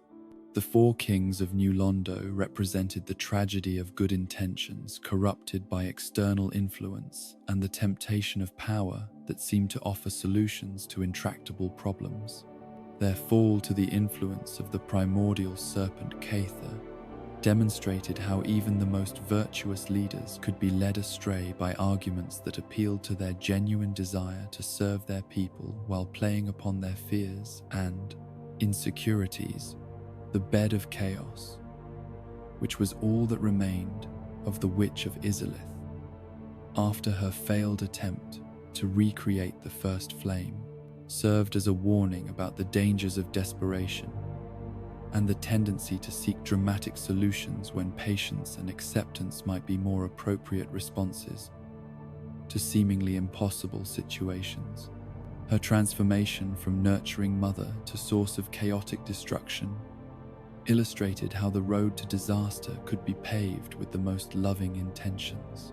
Gravelord Nito, the first of the dead, who had once been a crucial partner in the establishment of the Age of Fire, had become a reclusive figure whose domain reflected the growing influence of forces that operated according to principles very different from those that had originally guided the Divine Order. His realm of death and decay served as a reminder that endings were as natural and necessary as beginnings, despite the uncomfortable implications this truth held for those who sought to preserve their achievements indefinitely. The acquisition of the Lord's souls required the chosen undead to confront not only external enemies, but also internal questions about the nature of heroism and the proper response to forces that could not be defeated through conventional means. Each victory came at a cost that went beyond mere physical exhaustion, challenging assumptions about the nature of good and evil that had previously seemed self-evident and unquestionable. The journey to each Lord's soul also revealed the extent to which the world had been changed by centuries of artificial preservation and the growing influence of forces that operated outside the original framework of the Age of Fire. Time itself had become unreliable, with different regions experiencing different rates of temporal flow, while space had developed inconsistencies that made navigation and communication increasingly difficult. The encounters with other undead during this phase of the journey provided glimpses into the various ways that individuals could respond to the curse and the knowledge that came with extended existence in a world where normal rules no longer applied reliably. Some maintained their sanity through dedication to causes or relationships that gave their continued existence meaning and purpose, while others succumbed to despair or madness when faced with truths that their minds could not successfully integrate. The conversations with these fellow travelers in the twilight between life and death offered insights into the nature of the undead condition that went beyond mere survival techniques, exploring the philosophical and spiritual questions that arose when normal concepts of mortality and meaning were suspended indefinitely. These encounters served as mirrors in which the chosen undead could examine their own motivations and assumptions about what they were trying to accomplish. The discovery that Princess Dusk had been trapped in crystalline stasis for centuries, preserved in a form that was neither truly living nor properly dead, provided the first concrete evidence that the chosen undead's destiny was connected to events that had occurred long before their own awakening. Her rescue from the golden golem that had served as her prison opened pathways to understanding that had been sealed since the catastrophe that destroyed Oolacile and corrupted Artorias. The broken pendant that served as the key to accessing the past was more than just a magical artifact. It was a symbol of the connection between different temporal periods and the way that actions taken in one era could have consequences that extended far beyond their immediate context. The pendant's power to transport consciousness through time suggested that the boundaries between past, present, and future were more fluid than most people understood. The journey back through time to the era of Artorius and the height of Oolacile's scholarly achievement revealed the truth behind one of the Age of Fire's most celebrated legends, stripping away the comfortable mythology that had grown up around the Abysswalker's supposed triumph and replacing it with a far more complex and troubling reality. The chosen undead found themselves not merely observing these historical events but actively participating in them, creating a temporal paradox whose resolution would require them to make choices that honored both truth and the beneficial effects of necessary illusions.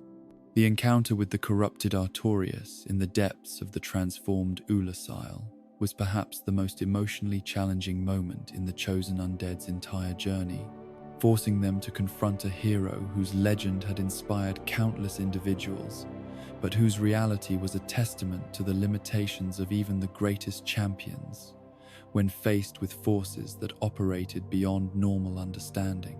The battle was simultaneously an act of mercy and an act of completion, ending Artorius' suffering, while also creating the space for someone else to accomplish what he had been unable to achieve. The confrontation with Manus, the father of the Abyss, whose awakening had triggered the catastrophe that destroyed Oolacile and corrupted its greatest protector, required the chosen undead to face an enemy whose power was magnified by madness and whose very existence challenged the fundamental assumptions upon which the Age of Fire was built. This battle was not just a test of combat skill, but a confrontation with the darker aspects of human nature and the consequences of curiosity divorced from wisdom. The rescue of Princess Dusk from the nightmare realm that Oolacile had become allowed the chosen undead to accomplish what Artorius had died attempting. But it also created a burden of knowledge about the true nature of heroism and the price that was often paid by those who achieved legendary status. The princess's gratitude was genuine, but it was also complicated by her understanding of the deception that would be necessary to preserve Artorius' reputation and the inspiring power of his legend. The salvation of the young Sif from her protective barrier created a connection between the chosen undead and one of the few survivors of Artorius' final mission, establishing a bond that would later prove both heartbreaking and essential when their paths crossed again in the present timeline. The wolf's recognition of her rescuer would create one of the most poignant moments in the entire saga, as duty and gratitude came into conflict with tragic inevitability. The return to the present timeline brought with it the burden of knowledge about the true nature of legend and the complex relationship between historical fact and the stories that societies tell themselves to maintain hope, purpose. The chosen undead now understood that their own actions had created the very legend that had inspired them, creating a circular pattern of causation that suggested the universe possessed a sense of irony that operated on scales beyond normal comprehension.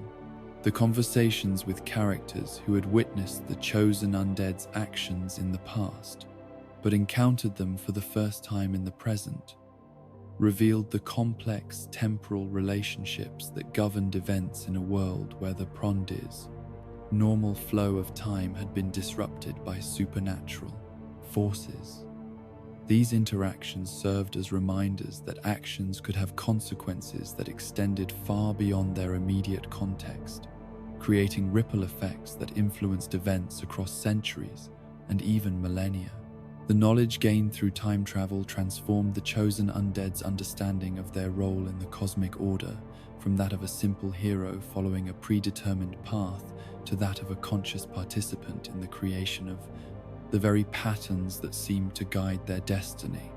This revelation carried with it both increased responsibility and increased freedom, as they realized that their choices were not merely responses to external circumstances, but active contributions to the shape that reality would take in the future.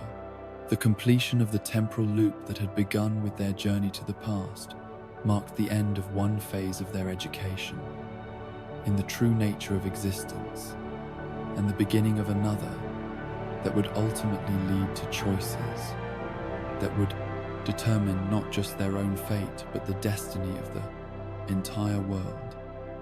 The knowledge that they had gained about the relationship between truth and legend, about the price of heroism and the nature of sacrifice, would prove essential when they faced the final decision that awaited in the kiln of the first flame.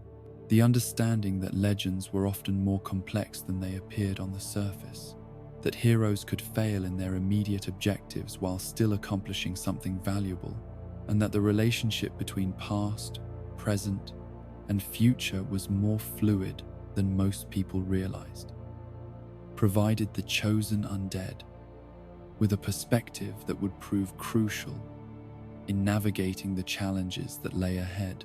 They had learned not just how to fight and survive, but how to think about the deeper questions that surrounded existence itself and the proper response to forces that operated on scales beyond normal comprehension.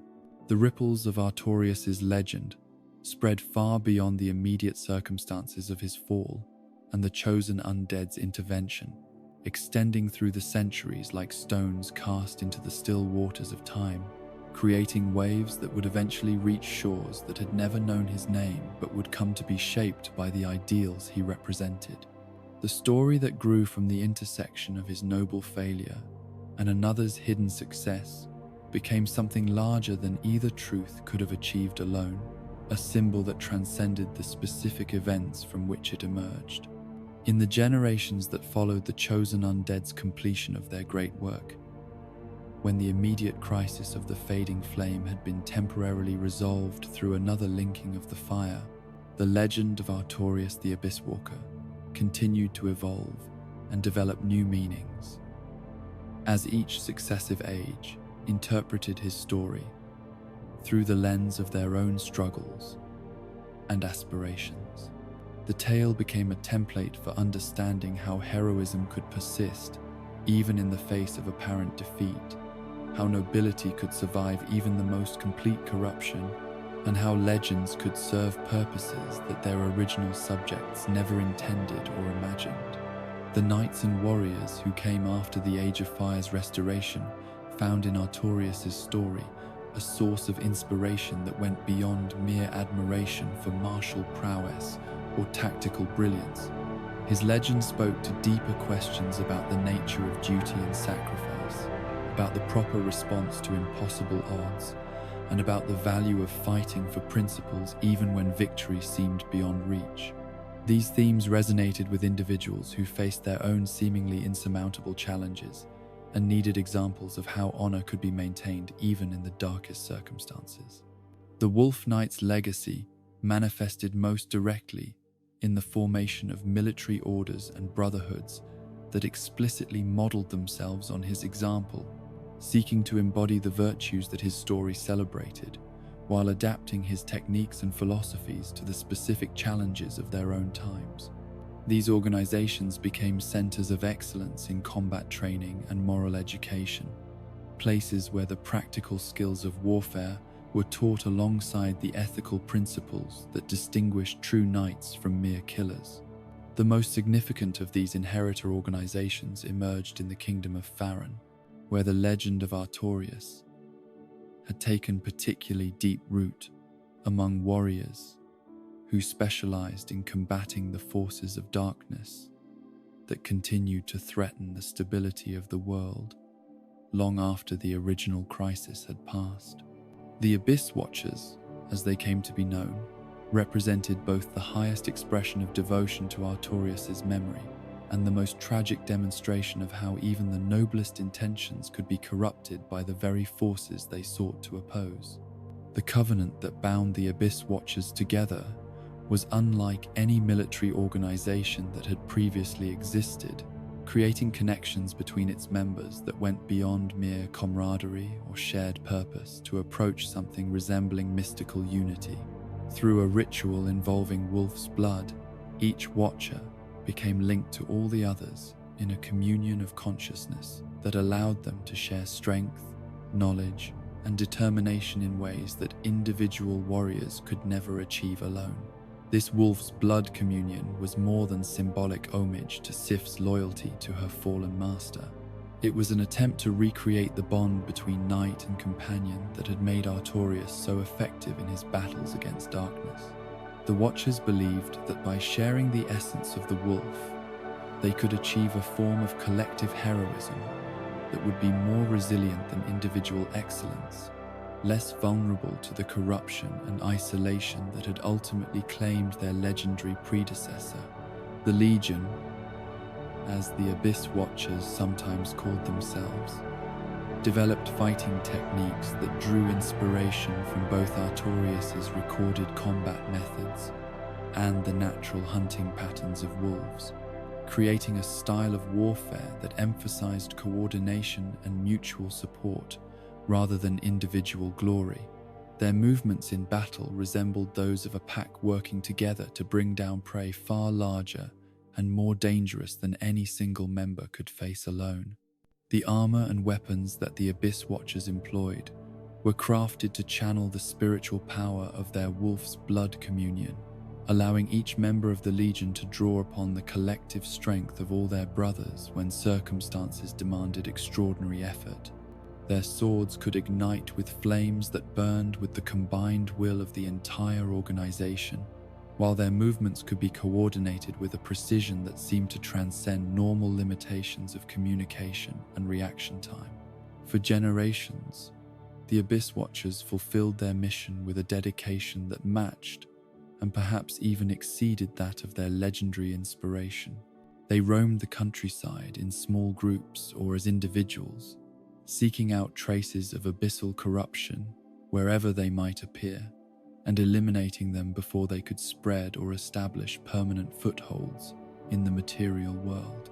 Their vigilance was constant, and their methods were thorough, earning them a reputation for effectiveness that made their presence a source of comfort to the common people and a deterrent to any who might consider trafficking with dark forces. The watchtowers and outposts that the Legion established throughout the realm served not only as bases for their operations, but as centers of learning, where the accumulated knowledge of fighting the Abyss could be preserved and passed on to new generations of warriors. These facilities contained libraries documenting every known manifestation of abyssal influence, training grounds where combat techniques could be refined and tested, and sanctuaries where the spiritual disciplines necessary for resisting corruption could be practiced and maintained. The success of the Abyss Watchers in containing the spread of darkness during the early centuries of their existence seemed to validate their approach and confirm that the lessons learned from Artorius' tragedy had been properly understood and applied. Their collective strength appeared to provide the immunity to individual corruption that their predecessor had lacked, while their systematic approach to hunting down threats promised to prevent the kind of massive outbreaks that had characterized earlier crises. But the very completeness of their success contained within it the seeds of their eventual downfall, as their effectiveness in eliminating obvious threats led them to expand their definition of what constituted abyssal corruption to include increasingly subtle and ambiguous phenomena. The line between necessary vigilance and paranoid persecution began to blur, as the Legion's methods grew more aggressive and their standards for purification became more demanding and absolute. The transformation of the Abyss Watchers from protectors into oppressors was gradual and largely unconscious, driven not by malice or personal ambition, but by the inexorable logic of their own success and the psychological pressures that came with bearing ultimate responsibility for the world's spiritual health. As obvious sources of corruption became rare due to their diligent efforts, the Watchers began to perceive threats in places where previous generations might have seen only minor irregularities or natural variations. Entire communities that showed signs of unusual magical activity or unconventional social organization found themselves subject to investigation by the Legion, with the burden of proof for their innocence resting entirely on their ability to satisfy examinations that grew more intrusive and demanding with each passing year. The mere suspicion of abyssal influence became sufficient justification for action that could range from prolonged surveillance to complete destruction of everything that might harbor corruption. The territory of Farron itself gradually became a wasteland as the Watchers' increasingly extreme methods eliminated not only genuine threats, but also the complex web of relationships and activities that made normal life possible. Villages were abandoned when their inhabitants could no longer tolerate the constant scrutiny and arbitrary enforcement of standards that seemed to change without warning, while forests and fields were burned when they showed signs of growth patterns that suggested possible supernatural influence. The Wolf's Blood Communion that had once been the source of the Legion's strength became a mechanism for spreading paranoia and obsession throughout the organization, as the shared consciousness that connected all Watchers ensured that the fears and suspicions of individual members were amplified and reinforced by the experiences of their brothers. What had been intended as a safeguard against corruption became instead a means by which mental instability could propagate through the entire network of warriors. The irony of the situation was that the Abyss Watchers' descent into destructive fanaticism was accompanied by a genuine increase in their exposure to the very forces they sought to combat, as their increasingly aggressive methods brought them into contact with forms of darkness that might otherwise have remained dormant or contained. Their search for corruption in every shadow and their willingness to use extreme violence to eliminate suspected threats created conditions that actually encouraged the manifestation of the chaos they feared. The point at which the Legion's noble mission transformed into something indistinguishable from the evil they had sworn to oppose was marked not by any dramatic revelation or conscious decision, but by the gradual accumulation of small compromises and minor adjustments that seemed reasonable in isolation but combined to create a fundamental change in their character and purpose. The Watchers continued to believe that they were serving the light even as their actions brought darkness to every corner of their domain.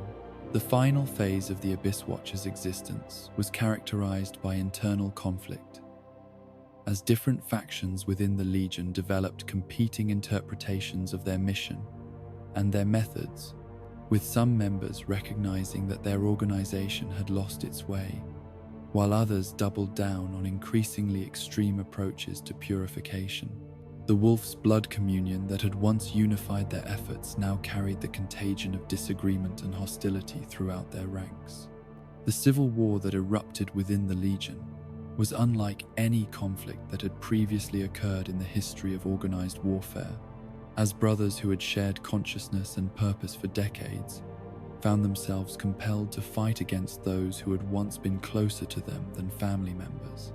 The bonds that had made them strong became chains that trapped them in cycles of violence and mistrust, while their shared abilities ensured that their internal conflicts would be as devastating as any external threat they had ever faced. The battlefield where the Abyss Watchers fought their final battle became a monument to the futility of perfectionism and the dangers of allowing noble intentions to override practical wisdom and human compassion. The warriors who had dedicated their lives to protecting the world from corruption ultimately destroyed themselves through their inability to recognize that the principles they served had become corrupted by their own excessive devotion. Yet, even in their failure, the Abyss Watchers demonstrated aspects of the heroic ideal that Artorius had represented, maintaining their commitment to what they believed was right, even when that commitment led them into tragic error. Their willingness to fight and die for their convictions, however misguided those convictions might have become, reflected the same absolute dedication that had made their legendary predecessor both admirable and ultimately tragic. The ruins of Farron, where the final remnants of the Legion continued to fight their eternal battle against brothers who had become enemies, served as a reminder that even the most noble organizations could be destroyed by the contradictions inherent in their founding principles. The watchtowers that had once been symbols of protection became tombs where the ideals of service and sacrifice were buried beneath the accumulated weight of zealotry and paranoia. In distant lands where the direct influence of the Abyss Watchers had never extended, other expressions of Artorius' legacy continued to develop and flourish, taking forms that reflected different aspects of his legend and different interpretations of what his story meant for those who sought to follow in his footsteps. These manifestations were often more subtle than the dramatic military brotherhoods that explicitly claimed his inheritance, but they were no less significant in their impact on the development of heroic ideals.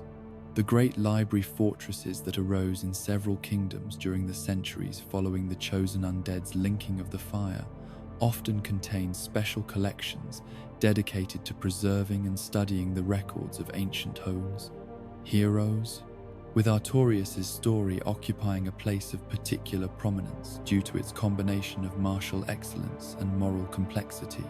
Scholars and philosophers found in his legend a rich source of material for exploring questions about the nature of duty, the limits of individual responsibility, and the relationship between intention and outcome in moral evaluation.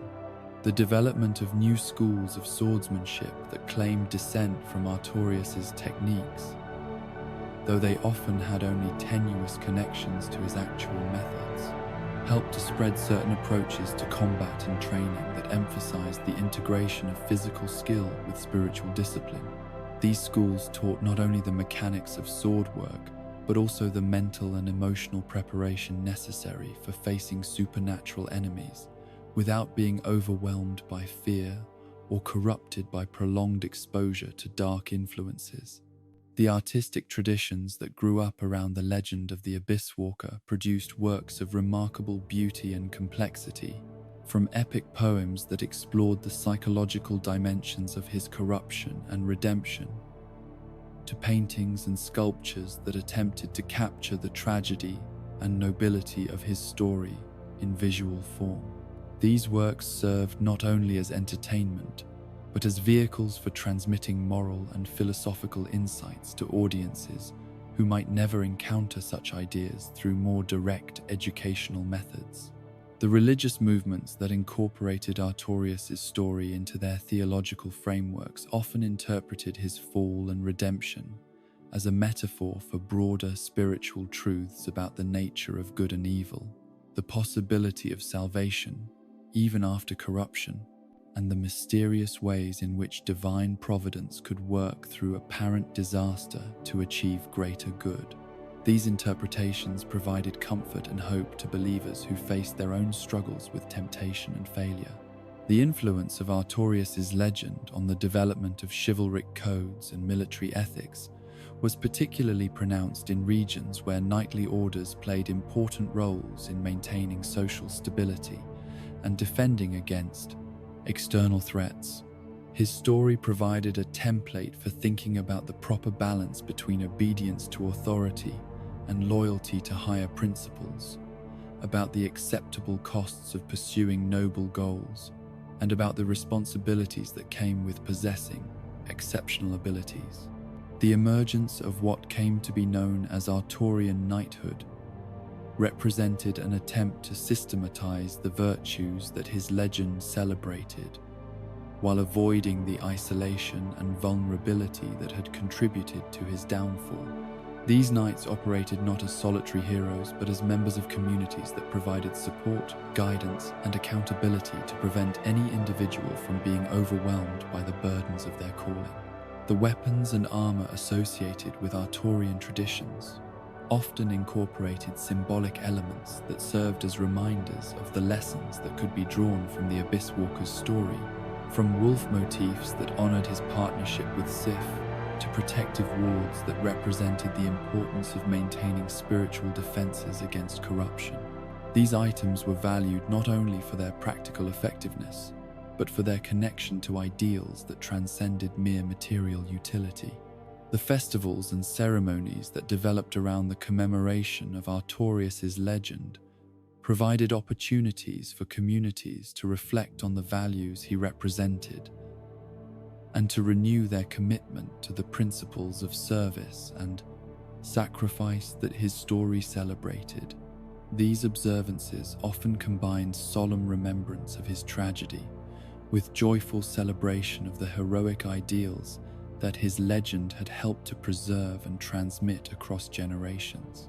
The educational curricula that incorporated the study of Artorius' legend as a means of moral instruction found that his story provided a particularly effective vehicle for exploring complex ethical questions with students who might otherwise find such topics abstract or irrelevant.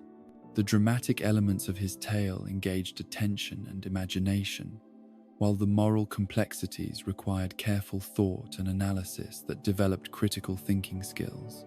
The military manuals that drew upon Artorian traditions for their tactical and strategic insights often emphasized the importance of understanding both the capabilities and the limitations of individual warriors, recognizing that even the most skilled and dedicated fighters could be defeated by forces that operated outside the normal parameters of combat. These works stressed the value of collective action and mutual support as means of overcoming challenges that no individual could face alone. The diplomatic protocols that developed in kingdoms influenced by Artorian ideals often reflected his emphasis on protection of the innocent and service to worthy causes, creating frameworks for international relations that prioritized the welfare of common people over the narrow interests of ruling elites. These approaches sometimes led to conflicts with more pragmatic neighbors, but they also created alliances based on shared values rather than mere convenience. The architectural traditions associated with Artorian influence typically featured design elements that emphasized both strength and elegance, creating structures that could serve defensive purposes, while also inspiring those who looked upon them with confidence in the values they represented.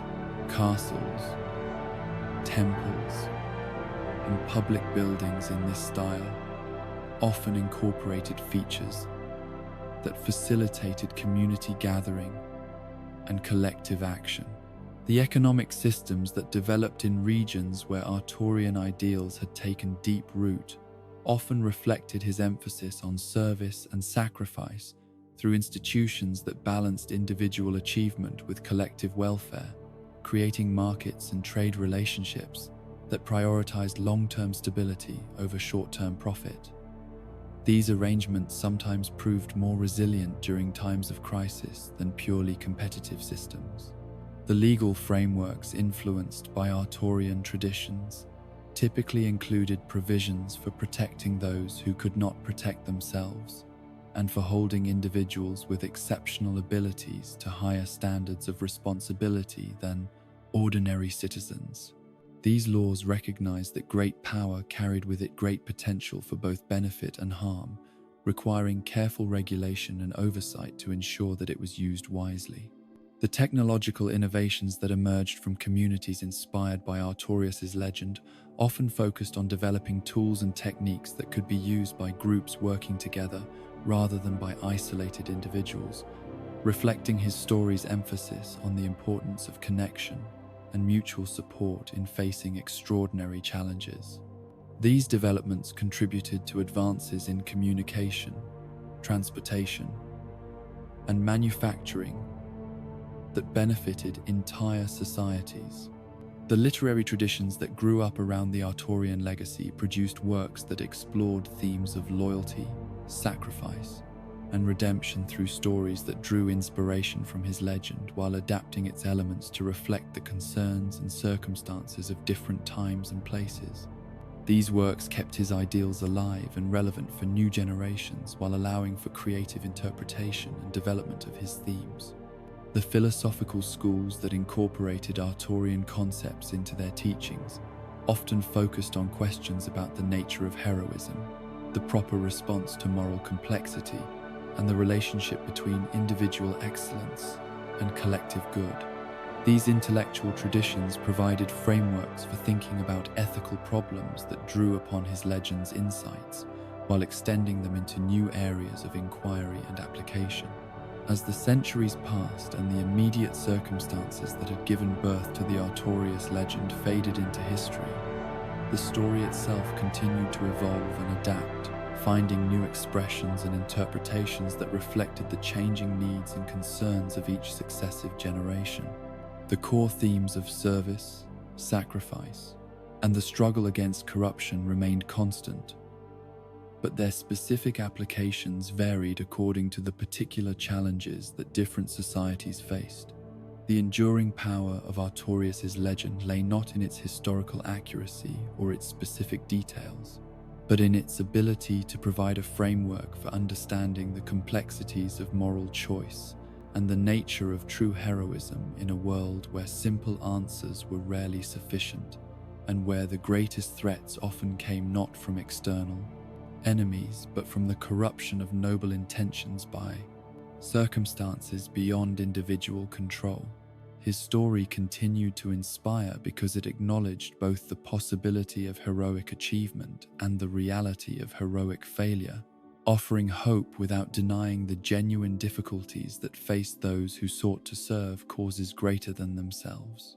The question of what constitutes true heroism when victory is impossible becomes more than merely academic when viewed through the lens of Artorius' story, for his legend challenges every comfortable assumption about the nature of courage and the proper measure of a life well lived.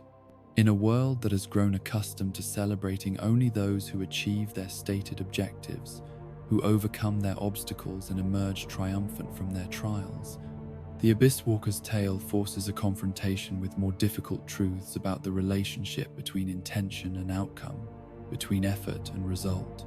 Traditional narratives of heroism follow patterns that have become so familiar as to seem inevitable. The hero receives a call to adventure, faces trials that test their worthiness, overcomes seemingly insurmountable obstacles through determination and skill, and finally achieves their goal while earning recognition and reward for their efforts. These stories provide comfort and inspiration because they suggest that the universe operates according to principles of justice and meaning, that good intentions combined with sufficient effort will ultimately be rewarded with success. Artorius' story begins according to this familiar pattern, with a knight of unquestionable virtue and exceptional ability accepting a mission that seems perfectly suited to his talents and experience. His previous successes in containing the corruption of New Londo had established his credentials as someone capable of achieving the impossible, while his title as Abysswalker suggested that he possessed unique qualifications for dealing with the specific type of threat that had emerged in Oolacile. But the story's conclusion defies every expectation that these opening elements establish, presenting instead a hero who not only fails to achieve his objectives, but becomes part of the very problem he was sent to solve. The knight who entered Oolacile to rescue Princess Dusk and defeat Manus instead became a guardian of the corruption he was meant to eliminate, while the princess remained imprisoned, and the Father of the Abyss continued to spread his malevolent influence unchecked. This failure was not the result of any character flaw or moral weakness on Artorius' part, nor was it caused by insufficient preparation or poor decision-making during the execution of his mission. His corruption was instead the inevitable consequence of facing forces that operated according to principles fundamentally incompatible with the framework within which heroic action was supposed to function, enemies that could turn virtue itself into a weapon against those who possessed it. The abyss that claimed Artorius was not merely a powerful opponent that could be defeated through superior strength or skill, but a force that challenged the very concepts of identity and meaning upon which heroic action depended. It did not seek to destroy its enemies so much as to transform them, to corrupt their essential nature in ways that made their former virtues serve its own malevolent purposes. This transformation was particularly cruel because it preserved enough of Artorius' original consciousness to make him aware of what he had become while denying him the ability to resist or change his condition. The corrupted knight who wandered the depths of Oolacile was not a mindless monster, but a tragic figure trapped within a form that betrayed everything he had once stood for, conscious of his fall but powerless to redeem himself. Yet even in this state of complete corruption and apparent defeat, Artorius continued to embody certain aspects of heroism that transcended simple success or failure. His final act before succumbing to the Abyss's influence had been to protect Sif, ensuring that his loyal companion would survive even if he could not. This gesture represented a form of heroism that operated independently of any hope for personal victory or recognition, motivated purely by love and duty rather than by the expectation of reward or the fear of consequences.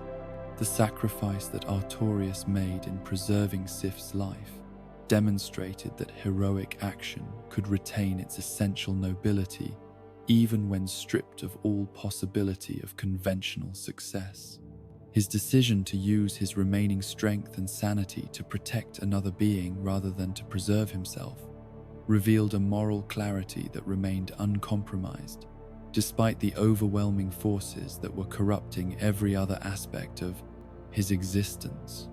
This understanding of heroism as something that exists independently of outcomes and external validation provides a framework for evaluating moral action that is more robust and enduring than approaches that depend entirely on measurable results. It suggests that the worth of an action lies not in what it achieves, but in what it represents, not in its consequences, but in the intentions and principles that motivated it. The implications of this perspective extend far beyond the specific circumstances of Artorius' story to encompass fundamental questions about how individuals should respond to challenges that exceed their capacity to overcome through conventional means. In a universe where forces exist that cannot be defeated, where problems arise that cannot be solved, where threats emerge that cannot be contained, what is the proper response of those who feel called to serve causes greater than themselves? The traditional heroic model suggests that such situations simply require greater effort, more clever strategies, or more powerful allies, maintaining the assumption that every problem has a solution if one is only resourceful enough to find it. This approach works well for many challenges that arise within normal parameters of existence, but it becomes not only inadequate, but potentially harmful when applied to cosmic forces that operate outside the frameworks within which normal problem-solving techniques function.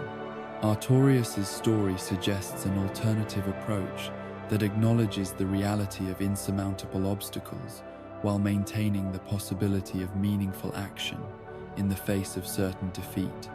This model of heroism is based not on the expectation of victory, but on the commitment to uphold values and principles regardless of the personal cost or the ultimate outcome of one's efforts.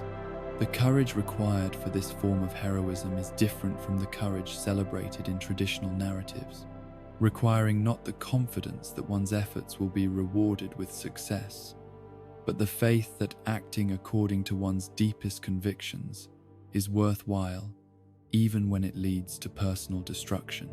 This is courage without hope of victory, service without expectation of gratitude, sacrifice without the promise of redemption.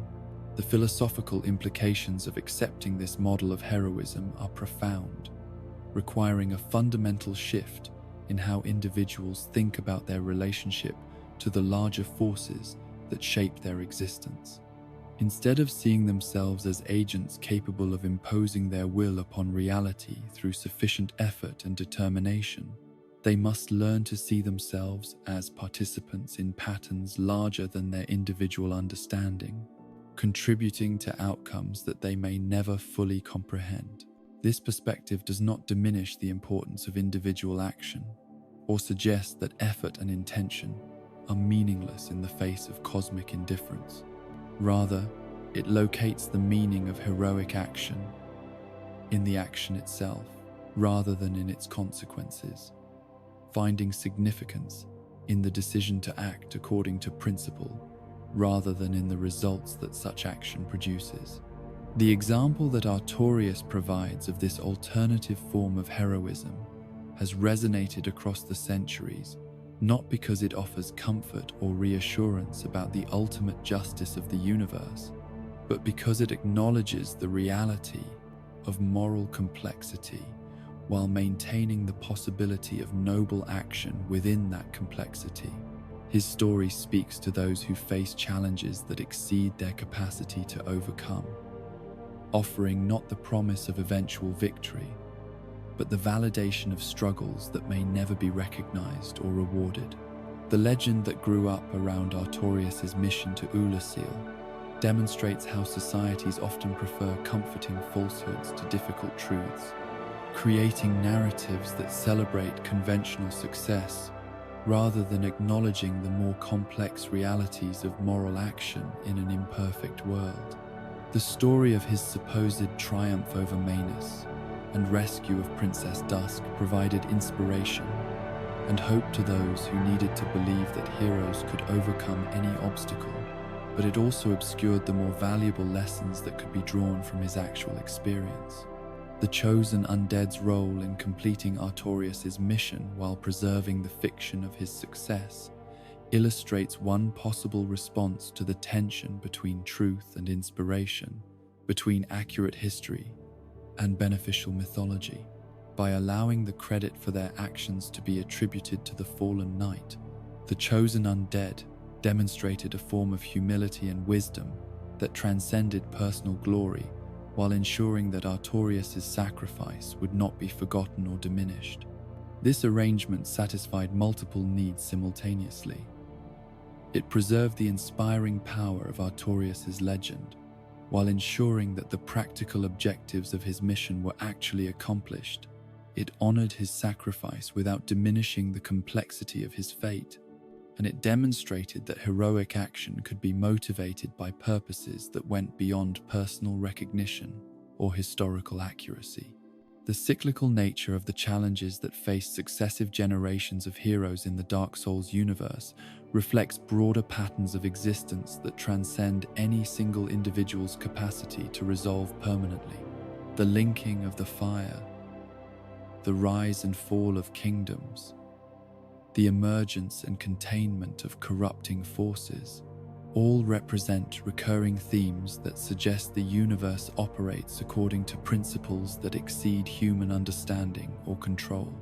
Within this context, the heroism demonstrated by figures like Artorius and the chosen undead takes on additional significance as examples of how individuals can contribute meaningfully to larger patterns even when they cannot comprehend or control those patterns entirely.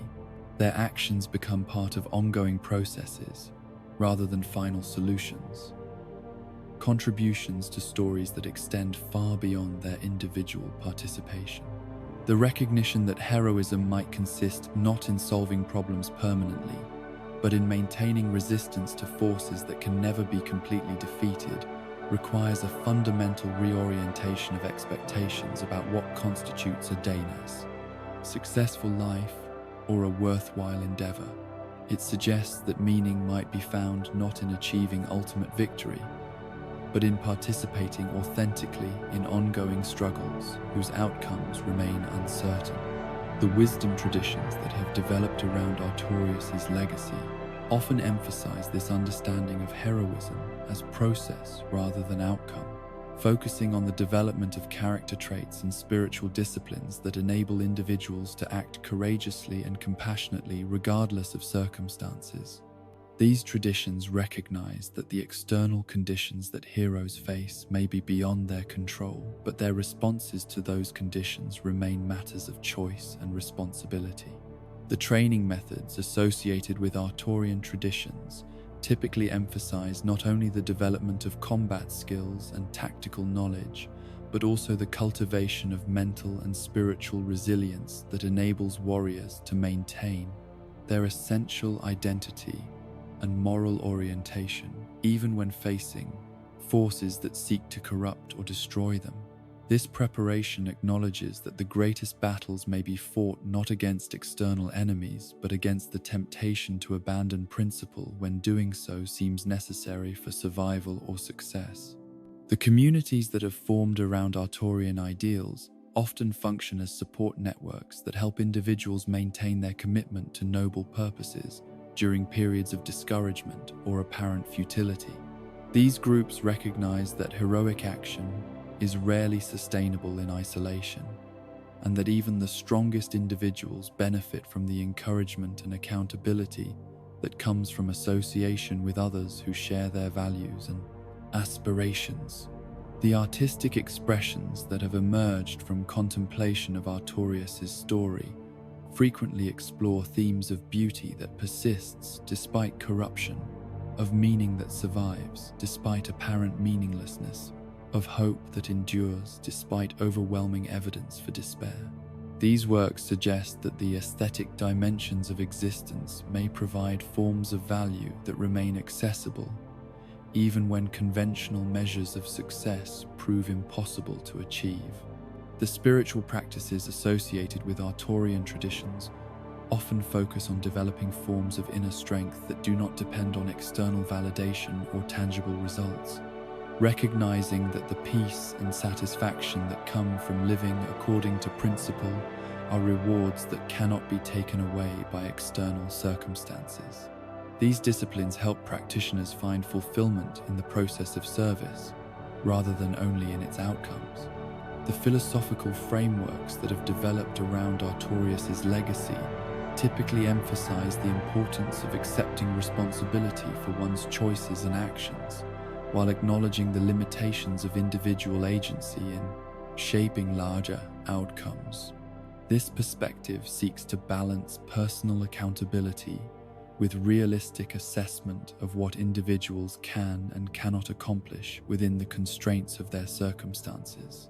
The educational approaches inspired by Artorian ideals often use his story as a case study for exploring questions about moral decision-making in situations where no good options exist, where all available choices involve some form of sacrifice or compromise. These discussions help students develop the analytical skills and ethical frameworks necessary for navigating complex moral terrain without clear guidelines or predetermined solutions. The therapeutic applications of Artorius' story have proven valuable for individuals struggling with feelings of failure or inadequacy, particularly those who have made significant efforts to achieve worthy goals without success. His example provides validation for struggles that may not be recognized or appreciated by others, while offering a framework for finding meaning and dignity even in apparent defeat. The political implications of Artorian heroism challenge conventional approaches to leadership and governance that focus primarily on achieving measurable outcomes and maintaining popular support. His example suggests that political virtue might consist more in maintaining principles and serving the common good than in accumulating power or achieving specific policy objectives. The economic theories influenced by Artorian thought often emphasize the importance of values and relationships over pure efficiency or profit maximization, recognizing that some forms of value cannot be quantified or commodified, but remain essential for human flourishing. These approaches seek to balance material prosperity with spiritual and moral considerations. The scientific methodologies inspired by Artorian principles typically emphasize the importance of pursuing truth and understanding for their own sake, rather than only for their practical applications, recognizing that knowledge itself has value that transcends its immediate utility. This perspective encourages research and inquiry driven by curiosity and wonder, rather than only by technological or commercial considerations. The environmental philosophies, influenced by Artorius' legacy, often focus on stewardship and protection, rather than exploitation or domination, recognizing that humans have responsibilities toward the natural world that extend beyond their immediate needs or desires. These approaches emphasize long-term sustainability and the intrinsic value of natural systems. The medical practices inspired by Artorian ideals typically prioritize compassionate care and the relief of suffering over purely technical interventions, recognizing that healing involves psychological and spiritual dimensions as well as physical ones. This holistic approach acknowledges that some forms of pain and loss cannot be eliminated but can be made more bearable through understanding and support. The legal systems influenced by Artorian thought often emphasize restorative rather than purely punitive approaches to justice, recognizing that wrongdoing typically involves complex circumstances and that punishment alone rarely addresses the underlying causes of harmful behavior. These frameworks seek to balance accountability with compassion and rehabilitation. The technological developments inspired by Artorius' example often focus on tools and systems that enhance human capacity for cooperation and mutual support rather than only individual efficiency or power. This approach recognizes that technology's greatest value may lie in its ability to strengthen communities and relationships, rather than in its ability to provide solutions to technical problems. As the centuries have passed and the specific circumstances that gave rise to Artorius' legend have receded into history, the core insights of his story have continued to find new applications and interpretations that reflect the ongoing relevance of questions about the nature of heroism and the proper response to seemingly impossible challenges. His example continues to inspire, because it addresses fundamental aspects of the human condition that transcend any particular historical period or cultural context. The enduring power of the Artorian model of heroism lies in its recognition that courage and nobility are defined not by outcomes, but by the willingness to act according to principle despite uncertainty about consequences. This understanding provides a foundation for meaningful action that remains stable even when external circumstances change in unexpected ways, or when the problems one seeks to address prove more complex and intractable than originally anticipated. And so we reach the gentle end of our journey through the twilight realms of legend and truth, where the story of Artorius the Abysswalker has revealed itself to be something far more complex and beautiful than simple tales of triumph or defeat. We have walked beside a knight whose greatest victory lay not in conquering his enemies, but in the love that drove him to protect what he held most dear, even as darkness claimed everything else he was or hoped to become. His legend speaks to truths that echo through every age, that heroism is measured not by success, but by the courage to act when action seems impossible, that nobility shines brightest in the moment when all seems lost, and that sometimes the most profound victories are invisible to those who would sing of them. The gentle lie that preserved his reputation while honoring another's sacrifice shows us how wisdom can transcend simple honesty, how stories can serve truth even when they obscure facts. In the end, Artorius teaches us that walking into darkness with purpose is its own form of light, that failure undertaken for love carries more weight than triumph pursued for glory. His wolf still keeps vigil in the moonlight, guardian of a grave that holds both sorrow and honor, watching over a truth too precious to be diminished by the complexities of reality. Rest now, dear traveler, in the understanding that some legends are made not to inspire conquest, but to comfort those who know that the greatest battles are often fought in silence, won through sacrifice that no song will ever celebrate. Let the gentle darkness embrace you with the same tenderness that finally claimed our noble knight, carrying you toward dreams where heroes and wolves run free through endless fields of silver light.